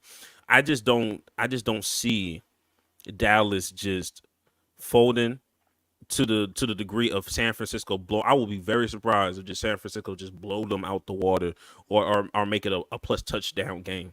I think Dak has, say what y'all want to say about Dak, but Dak be hearing it all. He already frustrated with the questions. He ready to show something, and I'm not even saying that he might do something crazy. He may have a very average game, but I'm gonna pick Dallas with the points. All right, Jake, who you got? Man, this is tough. This is a game I'm super excited for. Like, I'm so glad that they got it on the Sunday night, so we're all able to watch it on NBC. Okay. My heart is telling me that Dallas is somehow either going to win or cover. They're super amped up. They're really, them losing to Arizona the way that they did is good. But they got their F game out of the way. Like they got that out of their system. They realized what they needed to do wrong. The coaching staff was kind of able to be like, hey guys, we can't play like this. We can't do these things. Mm-hmm. So a lot of my hearts tell me go for Dallas, take the points. But San Francisco's just been unbelievable. They did play the Rams a little tough, but the Rams always play the Niners tough. They blew out the Steelers, and the Steelers have a really good defense. I've taken the Niners. I don't want to take either. I just want to like enjoy the game and not worry about my record in this gambling thing that we're doing, because the game's going to be fantastic. Yeah. But I'm going to take the 49ers. I think this is going to be all the naysayers for Brock Purdy. I think this is his time where he's going to stand up to this defense. He's going to look really good. He may throw an interception, but he's going to do enough to get the team to win and really solidify as the best team in the NFL. I agree. Okay. I'm taking the Niners as well. I mean, I just think the Niners are the better team top to bottom. I was a little impressed by what the Cowboys did to the Patriots. Defensively, they were swarming around the ball. I thought Dak was, pretty good offensively. Pollard was good running the ball. But I just can't go against the Niners right now. They're just playing too well currently that I just feel like, Purdy's continued to even get better as the season goes on because he's become more confident.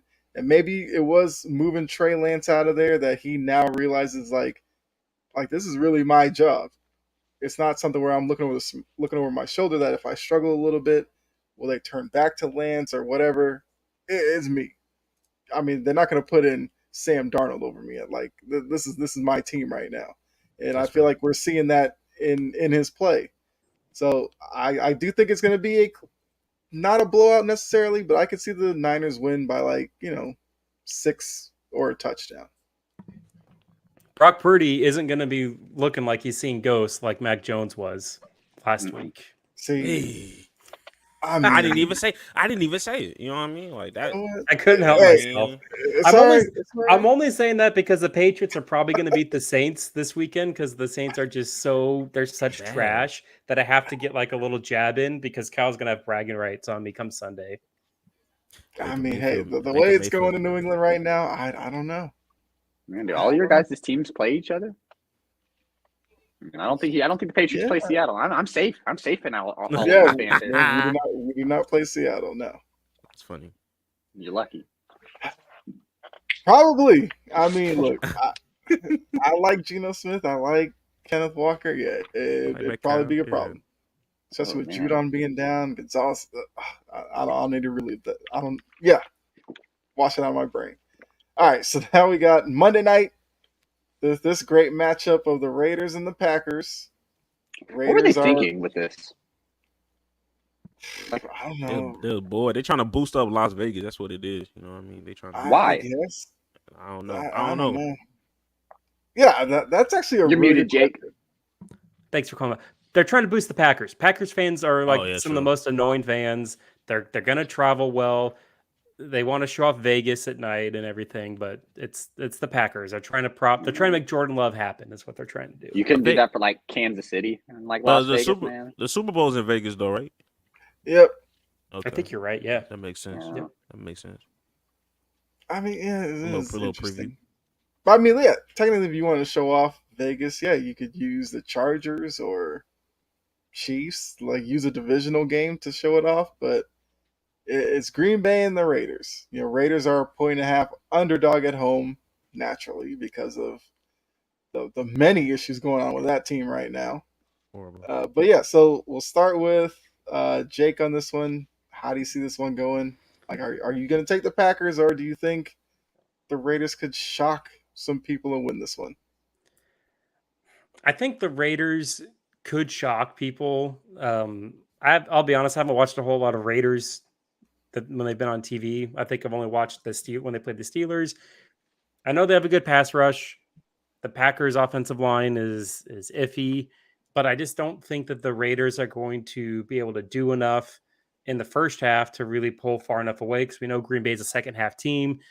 For whatever reason, it defies all logic that Jordan Love can somehow play like complete trash in the first half of these games and then come and make just these improvements. Doesn't make any sense. And even in the second half, people are lauding him up like he's great, and he's just okay. It's not like Tim Tebow levels of insanity, but it's kind of along that same lines. I'm going to take the Packers.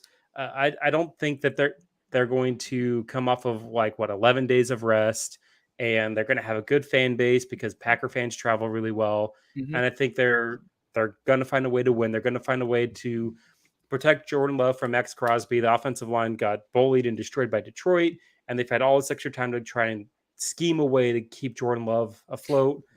But again, I don't love this, but like, what do I have nice to say about the Raiders? Like, nothing. It's like Max Crosby's great. Put him on a team that can contend, and that's it. So I'm taking the Packers. Okay. Let's go with Greg next. Who you got? Give me Green Bay. Off the pure fact that I have Christian Watson in fantasy, I need more targets. I need more targets. Okay, that's what I need. Yeah, but honestly, like the few Raiders games that I have seen, I don't know. Like it just seemed like they are not trying to give the ball to Josh Jacobs as much as I would like them to. I don't know. Maybe I'm just not looking at the same. The screen. NFL's leading rusher. And you're not gonna you're not gonna give him more touches. Yeah. It's just weird. I don't know. And he 25. I didn't realize he was 25. Boy, young. I don't know why I thought where I'm from. I don't know. I don't even know why I thought he was pushing 30. So it seemed like he pushing. You would think he's pushing 30. It's the running back bias. It's a running back bias. We all think he's old and washed up, and he's 25. That's crazy. He's 25. Yeah, he's been in the league for 3 years. That's too old. That's wild. That's wild to me. So, for me, I don't know if they're gonna have I don't know if Jimmy G's coming back or anything like that. But whoever they got at quarterback, it don't matter. I think Jordan Love, this might be one of his games where he might be decent from start to finish. In my personal opinion, I just think, with the exception of him tripping over his own legs against that one game, I forgot which game it was, Atlanta or something like that. He's been decent. So, yeah, targets to Christian Watson. You feel me? Let's make that happen. Yes. Dylan, you taking Green Bay as well? No, I think I'm gonna stray from the pack here. I think I'm gonna take Las Vegas. I got to create some separation somewhere in these standings, but overall, I do like Las Vegas at home. They have a lot of good. I mean, at the end of the day, they still have Devontae Adams, Josh Jacobs. They have something there. Michael Mayer. It's just a matter if they can contribute or not. I mean, obviously, every single Raiders player has been very outspoken, being like, "I'm tired of losing." Like, yeah, I imagine you are. Man, this could be one of those senses where like Jordan Love isn't really playing super great, or has a bad first half, and the Raiders can get something going. Devontae Adams is a playmaker. Josh Jacobs is a playmaker. Jacoby Myers is a playmaker. They have different pieces on this, at least offense, that if they can get some good steady drives out of Jimmy G or Aiden O'Connell, depending who's playing quarterback this week, that having a lead at least 10 points could be enough at halftime. Even if just having a touchdown lead could maybe be enough, because we don't know what we're gonna 100% know what we're getting from this Packers offense. Aaron Jones hasn't looked super great. AJ Dillon hasn't looked super great, and the passing game, it kind of seems a little sporadic on who they want to give it to. Some weeks it's Jaden Reed, some weeks it's Romeo Doubs. Now that Christian Watson's back in the lineup, is he going to be that focal guy? I think a lot of questions on where the direction of this Packers offense is going, and then how Jordan Love wants to, distribute the ball offensively. Raiders have a good pass rush, like what Greg said. Weak offensive line. A couple good plays could go their way. It might be a 3-point game, and that covers. Give me the Raiders. Yeah, I hope Christian Watson is the focal point of this offense. I hope so. I ain't gonna lie to you. I mean, I'll take Green Bay, but I don't know. With the Raiders, you feel like there's gonna be a bit of a tipping point where all these players are just disgruntled, and at some point they kind of just channel it to something on the field, and they get a win somewhere in here. I do think the quarterback position will be something to look at, because I think with Jimmy G was in concussion protocol. We'll see how that goes for him. But if not, who's their backup? Aiden O'Connell. Oh, yeah, they like him. They do like him, though. Brian he played last week. Last week. Yeah. So maybe that's a deciding factor, whoever plays quarterback, and whether or not they can get it to Devontae Adams. Or, like you said, Dylan, utilize Josh Jacobs a little bit more. Like, he didn't lead the league in rushing by accident. He knows how to run the ball, so. And it really felt like they had something good going with Jacoby Myers. That first week, he was going nuclear. It seemed like they had something good going with him. They kind of just strayed away from it. And then it's why? If you're having your number 2 receiver go crazy, and then the receiver on the other side of him is Devontae Adams, you might have something going there. Who knows? I'm not Josh McDaniels. I'd be a better coach than him anyways. Hey, I agree. I think all of us on the panel would be better coaches than Josh Oh, McDaniels. but did y'all hear about that Josh McDaniels thing? Like it was like a podcast of like, Josh McDaniels was like, he was really good for like 6 games with like, I think it was the Broncos or Yeah, something. Brandon Marshall was talking about that year when Yeah. they started off 6-0. He said like, well, basically it was him like admitting that they were cheating and McDaniels was putting them in like the absolute perfect position for plays, which is why they started off so well. And then Huh. he, like, I guess the league was catching on, so they stopped doing that, and then all of a sudden the season turned around and they started losing games. Wonder why? Former I mean- Patriots guy cheating, huh? What do you Hey, know? that Bill Belichick way. That big Belichick way. man. Sorry, Kyle, couldn't help it. I mean, Al Davis said you ain't cheating, you ain't trying. So what's the problem? I say that with the Astros all the time, so I mean, I agree. I agree. Yeah. Ain't no shame in the game. You do what you need to Look, do. my whole thing is like I always feel like coaches are like overly paranoid anyway. That's why you see them with their play sheet over their mouth because they always assume somebody's trying to figure out something. If you allowed yourself to have some signs stolen and you lose, that's on you, man. Tighten up, Figure man. out something else. It's Tighten like up. baseball. Like if you're stealing signs, hey, the catcher and pitcher get together, change the signs up. Like don't sit there and continue to do it, and then after the game be like, I mean, we didn't know what to do. They were stealing our signs. Like, switch it up, do something. Yeah, Like, come on now. And plus, Sure. if you have better talent, if you know what route I'm running and I'm just better than you, I'm gonna get to my spot. Mm. That, Talk about that's it. also a part of this as well. I feel like a lot of this cheating stuff is a little excuse for losing, but it's all good. Loser mentality to bring that up. You know what I mean? It's a loser mentality to be like, they was cheating. I mean, Yeah, just be Marshall better. It's the ref's fault. It's the ref's fault. Like, be quiet. Yeah. Come on, game. Game's game. That's why I couldn't Happens. stand Marshall Falk. He used to bring it up like every other week, talking about, oh, you cheated the greatest show on turf, blah, blah, blah. No, you didn't. You couldn't handle the toughness from New England because you were used to the little finesse game. They punch you in the mouth and you couldn't handle it. That's all it was. So you know what? That could be a whole 2-hour episode talking about that anyway. Let's keep it going. Let's keep it going. Plus, there's been enough To be fair to negativity Marshall on on that one, Patriots. they I don't didn't want to keep utilize going. him. They didn't utilize Marshall Falk nearly enough in that Super Bowl. To be fair to him, not on the cheating part, but like he touched the ball like 6 times. I feel like in that game. Hey, And the he's the amount best he's player on whining that team. about it, I'm glad. I'm He glad they forced their kept him hand. out of it. Yeah. He should have went to his coach and been like, give me the ball. No, he just wanted to wait and be like, oh, they're looking at our plays. Get over it.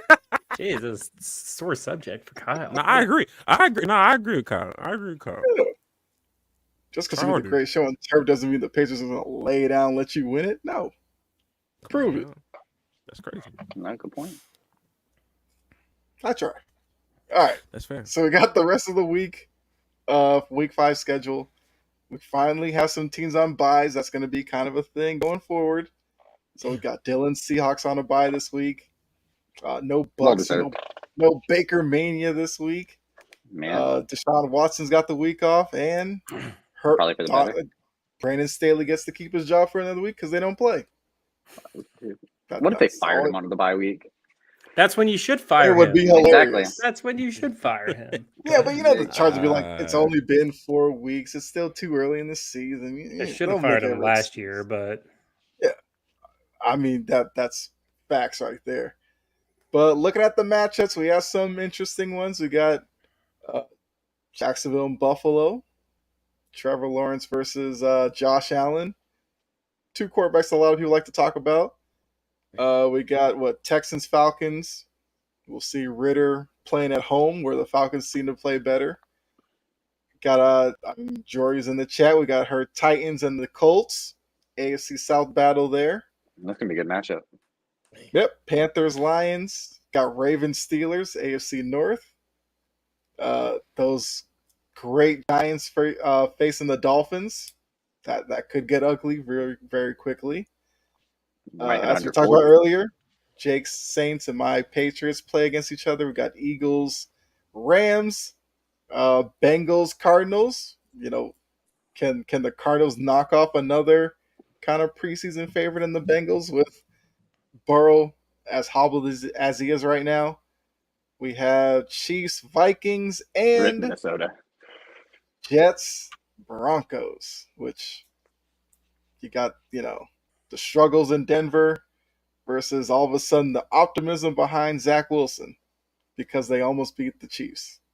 Man, my thing on that optimism with Zach Wilson, like literally, that's the first game where he didn't have multiple turnovers, and everyone's like, "He's a star. He's got it figured out." And it's like that's his first like good game, like his first good game. Well, Exactly. I think it has more to do with Chris Collinsworth. Just like anytime any NFL player does anything, oh, let me tell you about this guy right here. That guy could like Chris Collinsworth. Just anytime anyone does anything, he's just like the drunk uncle. Oh yeah, let me tell you. Everyone's like, Zach Wilson's figured it out, and I was like, no, he didn't. He had one good week. Let me see like a couple good. We need to see more. Now, to be fair, it was the best he's looked in his pro career. Mm-hmm. It Yeah, was. agreed. But we that's can't not just say saying he's much. figured it out. No, It's not it's saying not. much. I feel like the media was a little too harsh on Rodney Harrison. That's my hot take of the He week. called him. I mean, He to called be fair, him, I called think him Zach. garbage. He called him garbage, and at the end of the day, if you was to call Zach Wilson garbage 24 hours before that game, nobody's Yeah. batting an eye. Not- And on nobody's top of batting a that, single we eye. are in the same media space where LaShawn McCoy, Shady McCoy, has called Dak ass after throwing multiple interceptions where a wide receiver mishandled the ball for the interception. And everybody's reaction was, I mean, he should just stop throwing picks. And I'm just saying, after one game, I mean, look, I'm not going to just erase these 3 games. I don't think that's the worst thing that's ever been said on television. But, I mean, I guess, after everybody has, like, a good performance, it is some hater mentality to just keep dogpiling, like, yo, he is garbage. Like, now, Yeah. if you're going to bait Chris Jones to say something crazy, that's one thing. But, I mean, I still think he kind of garbage. I don't know. He been playing garbage. He been playing Yeah, garbage that's it. except for this. No. How about that? I'll say he's We been playing could garbage. say so. Like my wife and I, we have a joke where it's like there's hot garbage, and there's an amusement park in North Carolina called Carowinds, and when it's hot, we call it hot Carowinds garbage because you can smell it from like a mile away. Now he's just garbage. He's not hot garbage anymore. He's just garbage. If he plays good, he'll go up to like below average. They just cleaned out the There's trash cans tears a little for bit, this. sprayed it out with the Just low, hose. very low you know? expectations for him. You know what I mean? That's all that is. This is low expectation. Yeah. I mean, look, well, they have to build him up now because it's all about, hey, he's being mentored by Aaron Rodgers. And we know how much they love Aaron Rodgers. We saw him take his crutches on the field. I love the thing with Rodgers. It's like every time he's kind of in national TV spotlight, he always seems to be like looking up at something. It's like, oh, I see a camera there. Let me give a little wink to them real quick, and then let me get a football, throw it, so people can see, what I'm. I still got it. Come back, It's just like, I guess for one night, the mentorship has worked. He looked like a quarterback, unlike previous games where you're just wondering, has he ever played the position? Does he even know what he's looking at? To be fair, this was Aaron Rodgers' first time on the field with the Jets this season, right? Just overall being there, just in there in any facet. So I guess that's a good sign. I imagine if he's staying there, you kind of have a level-headed leadership of Aaron Rodgers being able to talk to Zach Wilson after specific drives. I imagine that helps a little bit more than him not being there. Mhm. But you could definitely sense, like we had heard, I don't know, we're just talking all the Jet stuff here, but you'd heard how the players were starting to rebel against their head coach, Robert Saleh, that they were sticking with Zach Wilson. And then you watch the end of the game on Sunday night, and the players are like consoling Zach Wilson. They're like, hey man, you're okay. Like something changed in the past week with that Aaron team, Rodgers had a that meeting roster. with him, and I basically think that's what it was. Yeah. Aaron Rodgers basically told them, he was like, "Stick together, guys. Like, we're not gonna beat each other up about it. Like, we're gonna stay a group. Like, lift each other up, basically." Which is great as a veteran. That's great to hear that That's Aaron what it Rodgers even he could be in a cave doing ayahuasca right now. Just staying away from this. But him being there, being that veteran, and like at least that voice in the locker room. If he can't be that athlete on the field, definitely you're getting a little bit of your money's worth there. A little bit, not all of it, because you give him a lot of money, you're paying him a lot of money, and he's not playing. But if he's helping Zach Wilson out a little bit, you're getting a little bit out of him. Yeah, that's true. So I will say, I think I don't know if you guys can see, but the line for Bengals Cardinals is +3. Okay, I Cool. Okay, Good to know. for sure. All right. So we're gonna get into our locks and our upsets. John's already thrown a couple in the chat. Uh, let's see. He That's has great. upsets. He's got Vikings over Kansas City. That's a bold one there. Very And bold. Cards over It's the a Bengals. bold move, Cotton. Right. Nah. All right. So Jake had the best week last week, going 3-2. So I guess you can decide the order that we'll go in to give our locks and upsets this week. Okay. I want Kyle to go first. He never goes first. I want him to get a chance to lead us off. Oh, okay. So I will say for my upset. How confident am I in this one? I'll take the Titans over the Colts. Okay. I feel like a little bit of the shine on Anthony Richardson was a little worn off last week. He looked like he struggled again, but he was coming back from the injury, so maybe he can bounce back. But He took that game to OT. That's all I'll say. He took that that's game to true. OT. Yeah. And well, I just feel like with the Titans, I feel like there's a good Derrick Henry week coming eventually. Last week, man, he threw passing touchdown. Oh yeah, but I mean, I was just saying like stringing together some performances because early in the season okay. we were kind of wondering like how are they gonna get him involved? Is the O line just not gonna make it happen? So maybe last week was them finally figuring it out, and he kind of gets it going. Although we might have Jonathan Taylor back this week as well. So that's I gonna don't think good he'll to be see. back this week. Yeah, I doubt it, but I think he'll be technically available. But Okay. it would be nice to see Taylor versus Derrick Henry. Two top running backs in this league. But I'll take the Titans over the Colts as my upset, and then my lock.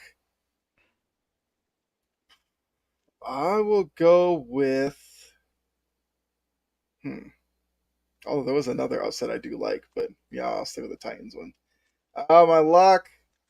I mean, I'm gonna do it. I'm gonna take my Patriots. I got to go with the Patriots.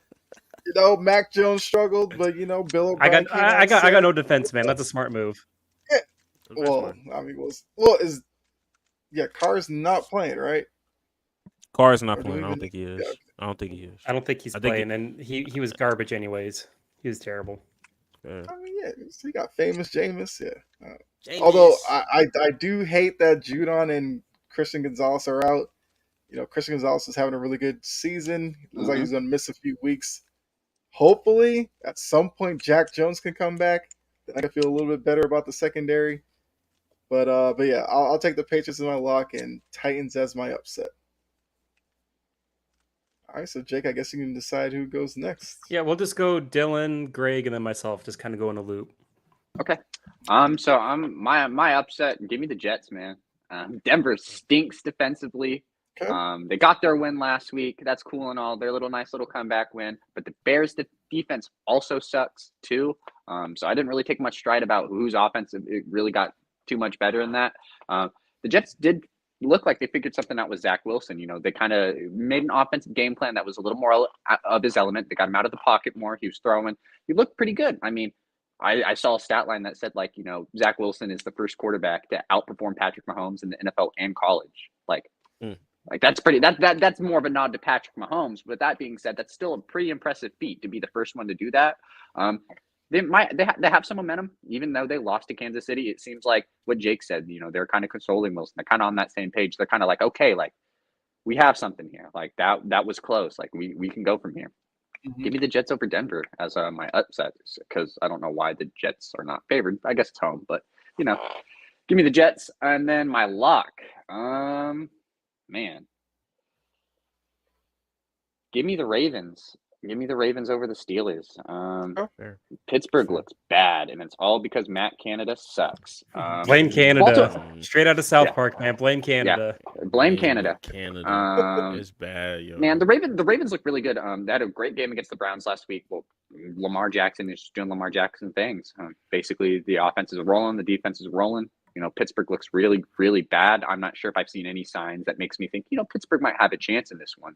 Houston handled them pretty comfortably. No problem. I think Lamar Jackson can do the same. Way better offense. Yeah. Give me the Ravens over the Steelers. Mark Andrews won me a fantasy game, by the way. Like, so he had a good game, and I'm very grateful for it. John, you're wrong, but I forgive you. No, But, I don't think they'll be 500 this year, not unless they think fire they'll- Canada mid-season. No, I mean, it's cool, man. It's just way too early. They always start this bad. I ain't gonna lie to you. I'm not ready. Now in December, I might be with y'all. I ain't gonna lie to you. But for me, upset. Give me Texans. Give me the Yeah, Texans. that was the other game I was looking at. Yeah. I like Give me it. the Texans. I like it. I like how CJ Stroud is just getting more and more confident. And they're establishing that run game a little bit better with Damian Pierce. Nico Collins had a big night. Had a big day last week. And on top of that, they have Tank Dell.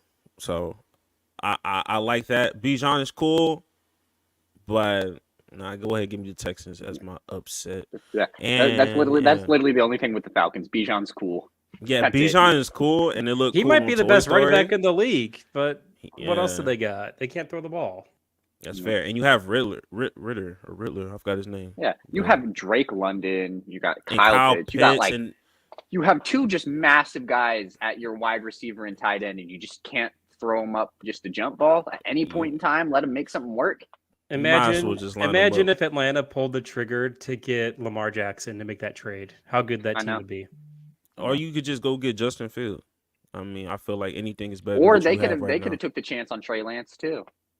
Or you Yeah. can just use your backup quarterback in Taylor Heineke, which is Yeah, a better option just than get what rid is already there. of. What we're don't trying to say understand. is Desmond Ritter stinks, and get rid of him. Play someone else. Your team could be good. I'm all Like- for the Falcons continuing to play him, but that's just because I hate the Falcons. That's If I was fair a fan of them, just Yeah, I mean, look, it's bad if I think that you are not better than Zach Wilson. So Yeah. that speaks volumes. And then for my lock, give me the Chiefs. I have zero faith in the Vikings. They was going they were going band for band with the Panthers last week. I was not. They barely got out that game. They was losing they was losing at one point. It's called. It's literally Justin Jefferson. It is literally Yo, the it's only reason. you guys- literally Jettas. Like that's it, yo. Like it's I feel bad. It's getting for him. really bad. I feel bad for him. And And it's so, not even like, really yeah. necessarily Kirk's fault either. Like 100%. Yeah. The defense, man. It's just bad. And then like Chris Jones and the Chiefs defense has been severely underrated. With the Agreed. exception of They're the a good Jets this past week where they kind of gave up a crazy amount of points. People talk about the Cowboys, rightfully so. People talk about the Patriots before they talk about the Chiefs defense. The you know what I mean? Bills. I got to give The the Bills some shout out Bills. too. You know what I mean? There's a lot of people that be talking about defenses. The Chiefs is right up there too. Yeah. Chiefs have a very good defense. So with that Absolutely. being said, I think that Kirk Cousins is gonna have at least 2 mishandled snaps. There's gonna be a fumble here or there. He's gonna trip And over an offensive lineman like he He's always gonna throw TJ like Hawkinson another gonna 90 give it up. Yeah. You know what I mean? He's TJ gonna throw like Hawkinson another finna give it up. 99-yard pick six. You know? Oh yeah, get- you know what I and mean? get Something leveled. crazy. Yeah, Chris Jones will do something crazy. So yeah, and Chiefs is my lock. All right. So I hate repeating people, but Go ahead. the two upsets that I was looking at was the Jets and over the Broncos, and then Houston over Atlanta. Those two, I'm going with Houston over Atlanta. Don't want to repeat so much what Greg said, but Houston they got their coach, man. He's awesome. CJ Stroud looks like he's been in the league for at least a year. They're tough. Every team they play, they tough even when they lose. So I really like what they're doing, and I don't like what Atlanta. They're just lost 2 in a row. They shouldn't have won over Green Bay. It's not looking good. And then my lock, I'm going for Detroit over Carolina. 8.5 is a lot, but Detroit's offense is humming. Their defense is actually really good this year, which is a shocker. And Carolina just doesn't have any talent. Like Bryce Young, he could be a good quarterback, but he doesn't have anyone to throw to. Offensive line is suspect. I don't like what's going to be there. And so I'm going to take Detroit as my lock and then Houston as my upset. Yeah, I heard the Panthers were like been like vocal about wanting to try to get a star receiver on the team. I don't know what star receiver is going to be available for them, but Justin Jefferson. man, you would have He to might literally demand give them a your trade. franchise. You He might might have to. demand a trade. You literally, if you were the Panthers, you would have to trade him your whole franchise for Justin Jefferson. I imagine. Yep. Yeah, bro. Yep. It's kind of interesting with all the picks. Nobody went Dolphins, or nobody touched the Dolphins Giants game. 10 and a half too big. Yep. Yeah, it's too crazy. And look, the Giants. It makes me a little happy that I was right on the Giants. That I didn't think they'd be any good, but I didn't think they'd be this bad. But 10.5 is just a lot, and we want to see Miami bounce back after getting hit pretty hard against Buffalo before I take them before I bet any money on them. Yeah, Buffalo kind of humbled them. It's like That you dropped was 70 a points good last week. performance. We're gonna almost drop 50 on you guys this week. It's like, oh, okay. I almost took them for my lock, but I'll take. Yeah, I mean, I'll it take was for it. tough to pick them, like you said, coming off the 70-point like explosion from Miami to think like, oh, all of a sudden that Buffalo's just going to turn it up. But yeah, they played did. really well, and they showed kind of the team that they have that a lot of people were looking at as like the talent's there in Buffalo. It's just getting it to kind of all click at the same time. You know, it does stink that Tre'Davious White's going to miss the rest of the season. Like, you feel bad for him. And, I mean, you saw it when he was getting carted off. Like, he let the emotions fly, and the teammates know, like, this is a dude who's just battled back from an injury not too long ago to now tear his Achilles, and it's just like, It sucks. it's just like, what else could go wrong with him? But No, you know, hopefully Buffalo's he done has a really good job because Buffalo, like when they lost to the Jets after Aaron Rodgers went down, I was out. If I had any stock in the Buffalo Bills, I would have sold it. Like I was out on the team, thought their window had closed, and they've shown that they are actually mentally strong, which I had a lot of doubts on. They've come back. They've played really well. They beat Miami in a very dominating fashion, and they've kind of proved all the naysayers, which they were starting to grow, that was a week one. We're going to look back, and that's going to be the week one fluke loss. Is going to be when the Jets beat Buffalo. Yep. Yep. Every team has that. Like every playoff team, really. You know, at least the top teams always have that loss on that schedule where you're like, what?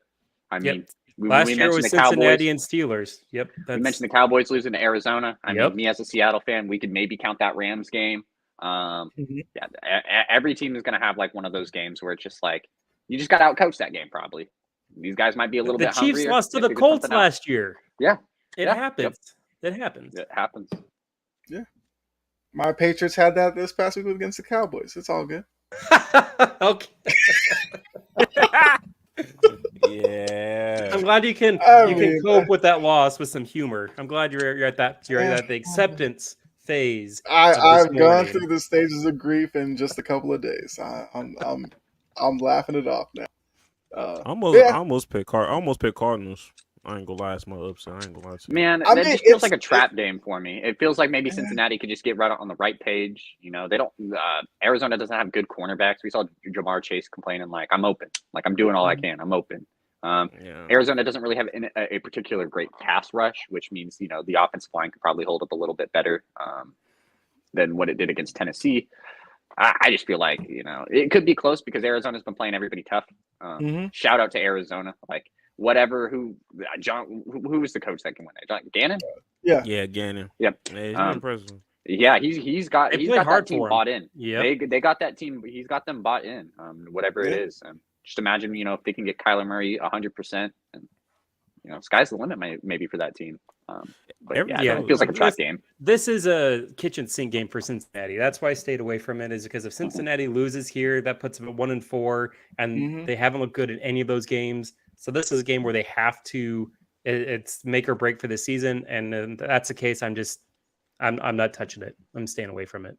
Every coach that I dislike in post-game interviews, they end up being like decent coaches. Like I felt the same way with like Nick Sirianni. I was like, this dude's so unserious, and then like he goes to the Super Bowl that following year. So like Mike McDaniels. What is this dude? Like what is this dude talking about? And then it's like he just dropped 70 points. He knows what he's talking about. And he knows what he's talking about. Just get fast, guys. I got it. Yeah, for sure. All right, so we got Greg in the chat. What's going on? I mean, no Bucks this week, Greg. So none of us could pick them. No Baker. No Baker. Baker mania. Come on, man. But yeah, Division winner. I mean, it's looking like it could happen. But Yeah. but yeah, I mean, a lot of interesting games this week, and of course we'll be back next week to see how that all goes. But let's go on to. Actually, we forgot about these again. Our week 4 Overreactions. overreactions. Yes, gotta get that. So, I mean, I guess there's a lot to react to from week 4. We kind of talked about some of them as well. Zach Wilson finally looking like a decent quarterback. Yeah, like, what's your overreaction from week 4? Let's go, Greg. We'll start with you with this one. I think the toilet bowl game was like the best game of the week. Between the Chicago Bears and the Denver Broncos. I watched that from start to finish, and I was very entertained for all the wrong reasons. You know what I mean? So that was cool. And Komet as my fantasy tight end, he did his job. He did his thing. 2 tubs. Also Baker Mayfield. I was gonna talk about Baker Mayfield. Hey, a lot of people had a lot to say about him. I keep telling y'all, this division was a coin flip to begin with. You could have found any team to win this division with a coin flip. So with Baker Mayfield and Mike Evans doing what they're doing, I think I had to give them props. That was my overreaction. And Taylor Swift, I was what I mean. At some point we'll have to have that conversation. Today may not be that day because we press for time right now. But if the trend continues, I'm gonna have something to say about it next week. I ain't gonna lie to you. I'm gonna leave it at that though. I'm in my turn right there. The Swifties. I mean, Jake, can go ahead. All right. So I got one that I'm going to preface this. I thought of it and I'm like, oh, this is something on Undisputed or First Take. Zach Wilson is no longer the worst starting quarterback in the AFC East. Yeah. Yeah. I don't really believe it, but like that's the thought in my head of just how bad Mac Jones looked. I don't really believe it, but it's like that came to my mind. I'm like, this is something I would see on ESPN. I don't watch ESPN. I don't have time for that stuff. But that's like your super overreaction that I don't 100% believe, but I'm leaning there. The real ones that I have here, and they might not be all that as far as an overreaction. First, Eberflus is first coach fired. Bet money on it. Bet money he's the first coach fired. They have odds for that stuff. He looks lost. He doesn't have any way to communicate with Justin Fields. The ownership, the GM, they're not really super sold on this dude anyways. And if they have these first picks, you want to bring in a good coach. Like Ben Johnson in Detroit would just love to have Caleb Williams and Marvin Harrison. Like it's a field day. So I think he's first coach fired. And then my other overreaction, and I hate to say this, but Bucks are winning that division. The Tampa Bay Buccaneers are winning that division. I was holding out hope for my Saints that they would win that division. But the Saints coaching staff is terrible. Pete Carmichael, terrible offensive coordinator. Dennis Allen, not a good coach. The Saints have regressed. They have a bad O-line. Their defense isn't nearly as good as what I thought they would be. And Baker Mayfield is better than I thought he was. They play tough. They play hard. They're well coached, and they're going to win that division. Okay. Sorry if I hurt your feelings, Kyle. It's all right. That's what I said. No, Dallas does that to all the quarterbacks, man. Dallas defense does that to almost all the quarterbacks not named Josh Dobbs. So you mean it's not even a slight. It's not even a slight to Mac Jones, bro. Look at Zach Wilson. Look at Daniel Jones. Anybody in that New England area, it's just they ain't got the answers for the Cowboys. It's okay, man. Also, where's Freddie with how bad Daniel Jones has been? Oh my God. We need to bring Freddie in here to have him explain the Daniel Jones. He's still processing. He be hiding. He's still grieving. He hasn't got to the process like Kyle has. He's still in denial. I know, man. You gotta move it along. Well, I mean, he went through his moment where he denounced the Giants, and then he's back with the Giants. So I guess I don't know. It's because the I guess he's 49er currently fans denied him. True. Although Yeah. he's been using the Niners on Madden, and I'm like, I don't know if I like that. I don't like that. Got to That's use kinda your crazy. team. Yeah, man. I agree with Greg. Mac will be back. That's all I'll say. Maybe it's this week against the Saints. Maybe. I guess my first kind of overreaction I think the Bills are the best team in the AFC right now. I don't want to give them that too much stock because as soon as you give the Bills any sort of moniker of them being the best, they always suck. But these are overreactions. So I can say the Bills are the best team in the AFC right now. Beating Miami the way they did was just very eye-opening. I know they had that week 1 loss against the Jets. The Jets. Kind of a weird situation. It's week 1. You don't know if all pistons are firing. You don't know if everything's working. They got got. We could probably mention that to be one of their, bad losses of the season, depending on where the Jets go.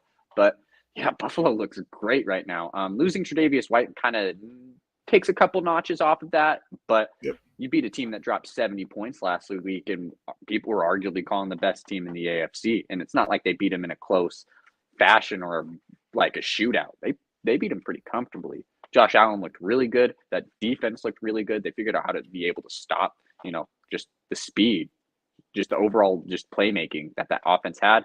So I think Buffalo is really good. And then my other overreaction, I think we're gonna have 3 teams in the NFC West make the playoffs, and that third team is definitely gonna be the Rams. We cannot sell the Rams short. I mean, they don't have Cooper Kupp and Puka Nacua and Tutu Atwell, who we probably didn't even think we're gonna have anywhere near 1,000-yard seasons, are going nuclear. And you don't have arguably the best receiver, your Triple Crown winning receiver on the field. The Rams are going to probably make the playoffs and shock a lot of people. Kyron Williams is looking really good. That defense is firing on all cylinders as well, too. Almost let the Colts come back last week, but you have a win against Seattle already, a close loss against San Francisco, and now you have this win against the Colts. Man, all the other NFC contenders that we thought were going to be, scraping for those wild card spots, the Bears, the Packers, the Saints, Washington even maybe, the Giants, all of them looked not playoff ready, but you know who I'd probably take over a bunch of those teams? The Rams right now. So I think we're going to have 3 teams in the NFC West in the playoffs. It's going to be maybe San Francisco's probably going to win the division. You're going to have 5 and 6 be, Seattle, Rams, and then that last spot is literally just a toss-up. You don't know who's going to get that. It would be the Cowboys, obviously, or Eagles, who depends on probably wins that division. It's fair. That game, the Rams-Eagles, is going to be a fantastic game. Yep. And Very. we're going to really see everyone's saying this is like, this Eagles team, the worst 4-0 team we've ever seen because they can't put it together. Like, we're going to see how good both these teams are. And I think Cooper Kupp might be coming back this week is what I've heard. Like, don't sleep on the Rams. They somehow turned it around. Yeah, and this is coming from a dude who's a Seattle fan. It's just, we lost to the Rams week 1. It's like, I don't want to face the Rams again with Cooper Kupp back. I don't want to play Cooper Kupp, period. If, Matthew Stafford's finding 2 other random dudes and, Puka Nacua is about to be like the best receiver in the NFL by the end of the season. Yeah. Fair. As Greg said, Eagle domination. Okay. For me, overreaction could be looking at the AFC South. Every team is 2-2. I can make the argument Houston? that the Texans are the best team in that division. Yeah. I'm buying it. I'm on the Houston bandwagon, man. I like it, but I'm also on the Colts bandwagon as well. I will say, I guess I can say this as just one more quick overreaction. Mm-hmm. This year's quarterback class, way better than Trevor Lawrence's quarterback class. But right now, 100%. this quarterback class right now is already better than anything that Trevor Lawrence draft class did. Lance, Jones, Lawrence, way better. Yeah, for sure. Fields, I agree. way better. Yeah, I can agree with that. But yeah, so looking at the Texans, look, the Jags are supposed to run away with the division. They've looked very up and down. They look like they look like a team that think they can kind of sleepwalk through the early part of the season and then turn it on later. More power to them if they can do that, but I don't know. I just haven't liked the way that they played so far. The Titans, we know that they've gone through some issues with their offensive line and everything like that. The Colts are playing better than I think a lot of people thought. because when we heard about Richardson being the starting quarterback there's a lot of people who wondered, could they win 4 games because of how he looked at Florida and how many doubts there were about him. And he still has his ups and downs, but I feel like he's looked pretty good as a rookie so far. But that Texans team, D'Amico Ryans has come in there. He was obviously the right hire with the past couple of years of them hiring guys like Late, just hiring random dudes to coach. Like Ryans used to play there, and people didn't want him to go there when the job opened up because of how they treated. I didn't want him to go there. Smith and was it David Culley? But Yeah. he wanted the job, and it looks like it's paying off because that defense plays well. I mean, the Stroud to Tank Dell connection is becoming Nico a regular Collins, thing too. now. Yeah, Collins as well. And I feel like in this division, that defense alone can win them a few games. Even if Stroud will probably have the rookie wall that he's going to hit, maybe for a couple of games he might not play as well. But I think that defense will be able to keep them in it. I would not be shocked if the Texans win that division and are a playoff team. As wild as that might have sounded before the season started, but they have impressed me the most there. All those teams are going to finish like 9-8. Yeah. Maybe just down to That's all it's going to tiebreakers. take. That's all it's going It's to going to take. just be all down to Yeah. tiebreakers. Every team's going to finish 9-8 in that division, and it'll all be tiebreakers. Sheesh. I mean, that could very well happen. But I mean, just looking at the division, like, if they swept the Colts, you wouldn't be shocked by it. Mhm. If they swept the Titans, you probably wouldn't be shocked by it. If they split with the Jags, you'd be like, okay, I could see that. But I feel like you could say that about any of these teams in this. That's I true. feel like you could be like, Tennessee swept Jacksonville. You wouldn't think much of it. The Colts did it. Vice versa. Just like I feel like if you could switch this scenario around every which way, and you'd be like, yeah, you could make a case for that. It's so close, especially with the Jaguars not being as good as we thought they were going to be. Yeah, absolutely. I think my other overreaction is Ravens fans. I mean, I love knocking down Ravens fans. I'm going to do it again. Just because you beat DTR and Cleveland does not mean I should be impressed. I still do not like the offense. I mean, it looks like the same offense that they said Greg Roman should have gotten fired for. It does. And then It Todd does. Monken was supposed to It does. come in and revolutionize it. It's the same offense. It's still Lamar running around.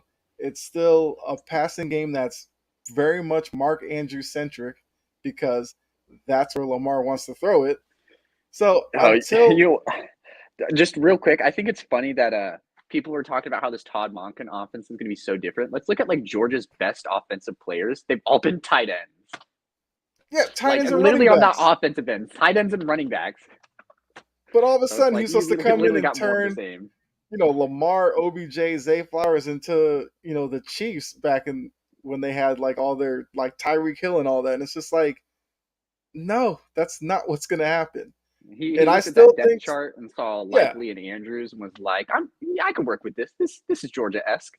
Yeah. It's just like, because Stetson Bennett like won a national championship with it, that Lamar is going to be better. Yep. So whatever. It's just like, when you think of Georgia, like you said, Dylan, basically every player you're going to name is a running back or a tight end. Who's the last great quarterback that you could really name that came out of Georgia? Yeah, that actually went. Yeah. I don't know. But for quarterback, it's Stafford. He's Yeah. the last Right. quarterback. 2010? Yeah. Yep. And Yeah. Lamar is It's not been a while. Matt Stafford. It's not Matt. Not at So, look, Ravens fans are celebrating. They're 3-1. They're leading the division.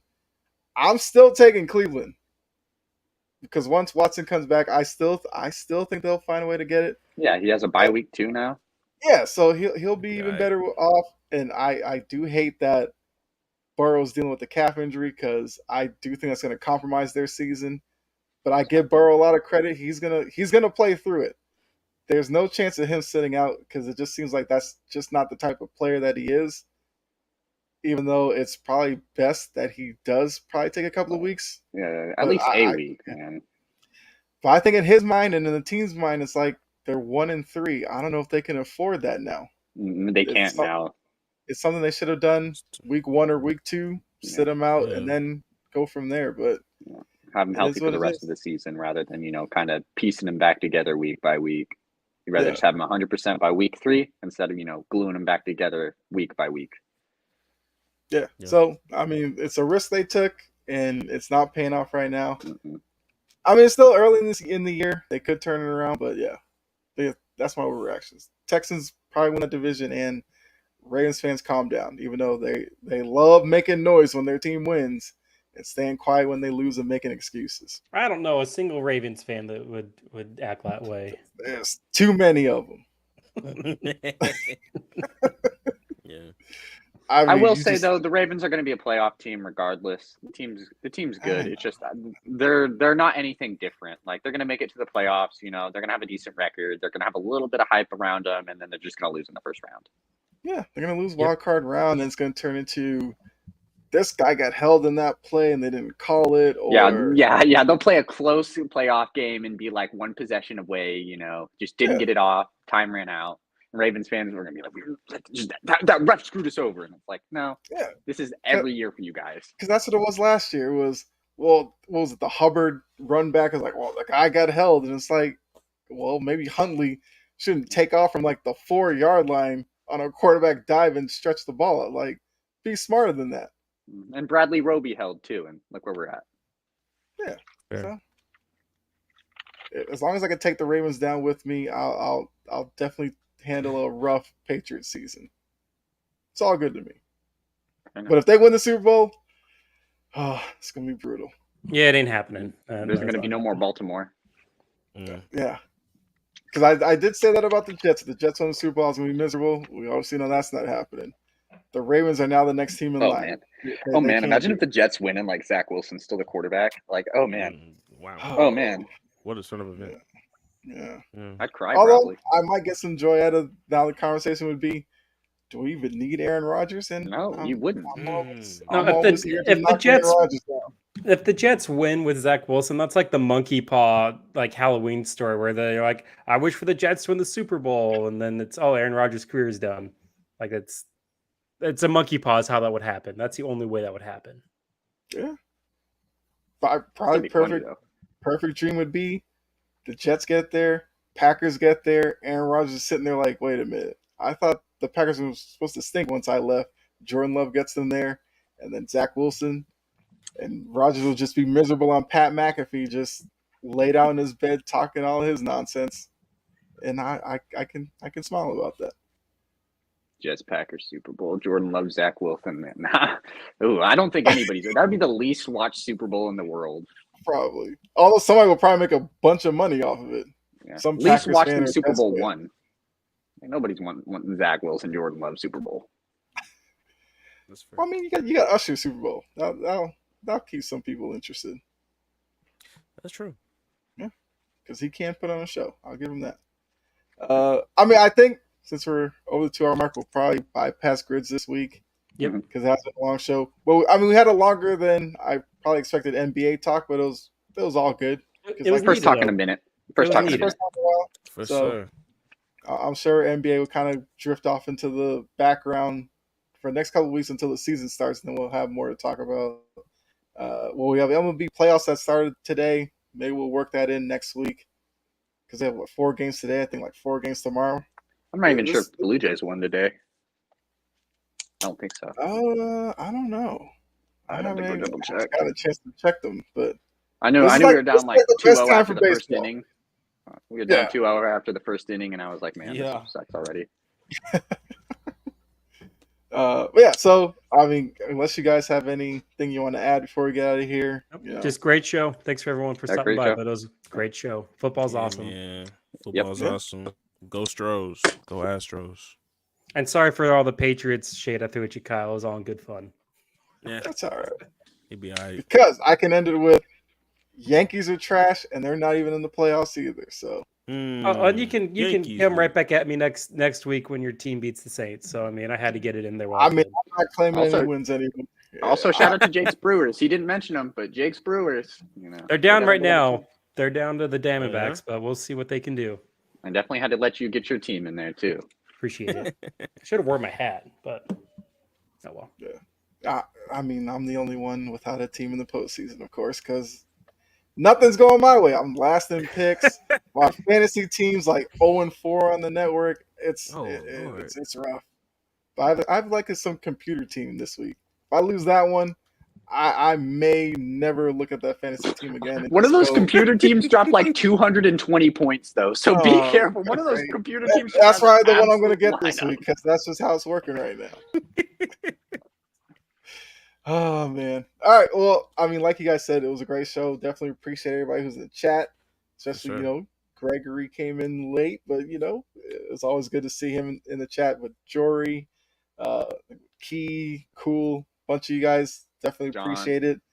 Sure. Make sure to also like, subscribe, follow, share, all that good stuff. We have, I'm not sure if Line in the Sands tonight, but if it is, that will come on after us. We have Coffee and Sports in the morning, and that's always a great way to get your day started. Great show. You could also catch the show if you missed it or want to watch it again and don't have a chance to watch it. You go on the audio side, Spotify, Apple Podcasts, iHeartRadio, and Amazon Music is where you can find us. Definitely go over there, give us a like there, leave a review. Definitely appreciate it. But for Dylan, Greg, Jake, and myself, we're out of here. Enjoy the rest of your night. Make sure you're back here next week, Tuesday, 7 o'clock, for more fun and maybe more Patriots bashing if you're into that. We'll see how it goes. But until then, we'll see you guys. Good night. Good night, everybody. Man. Go Hawks.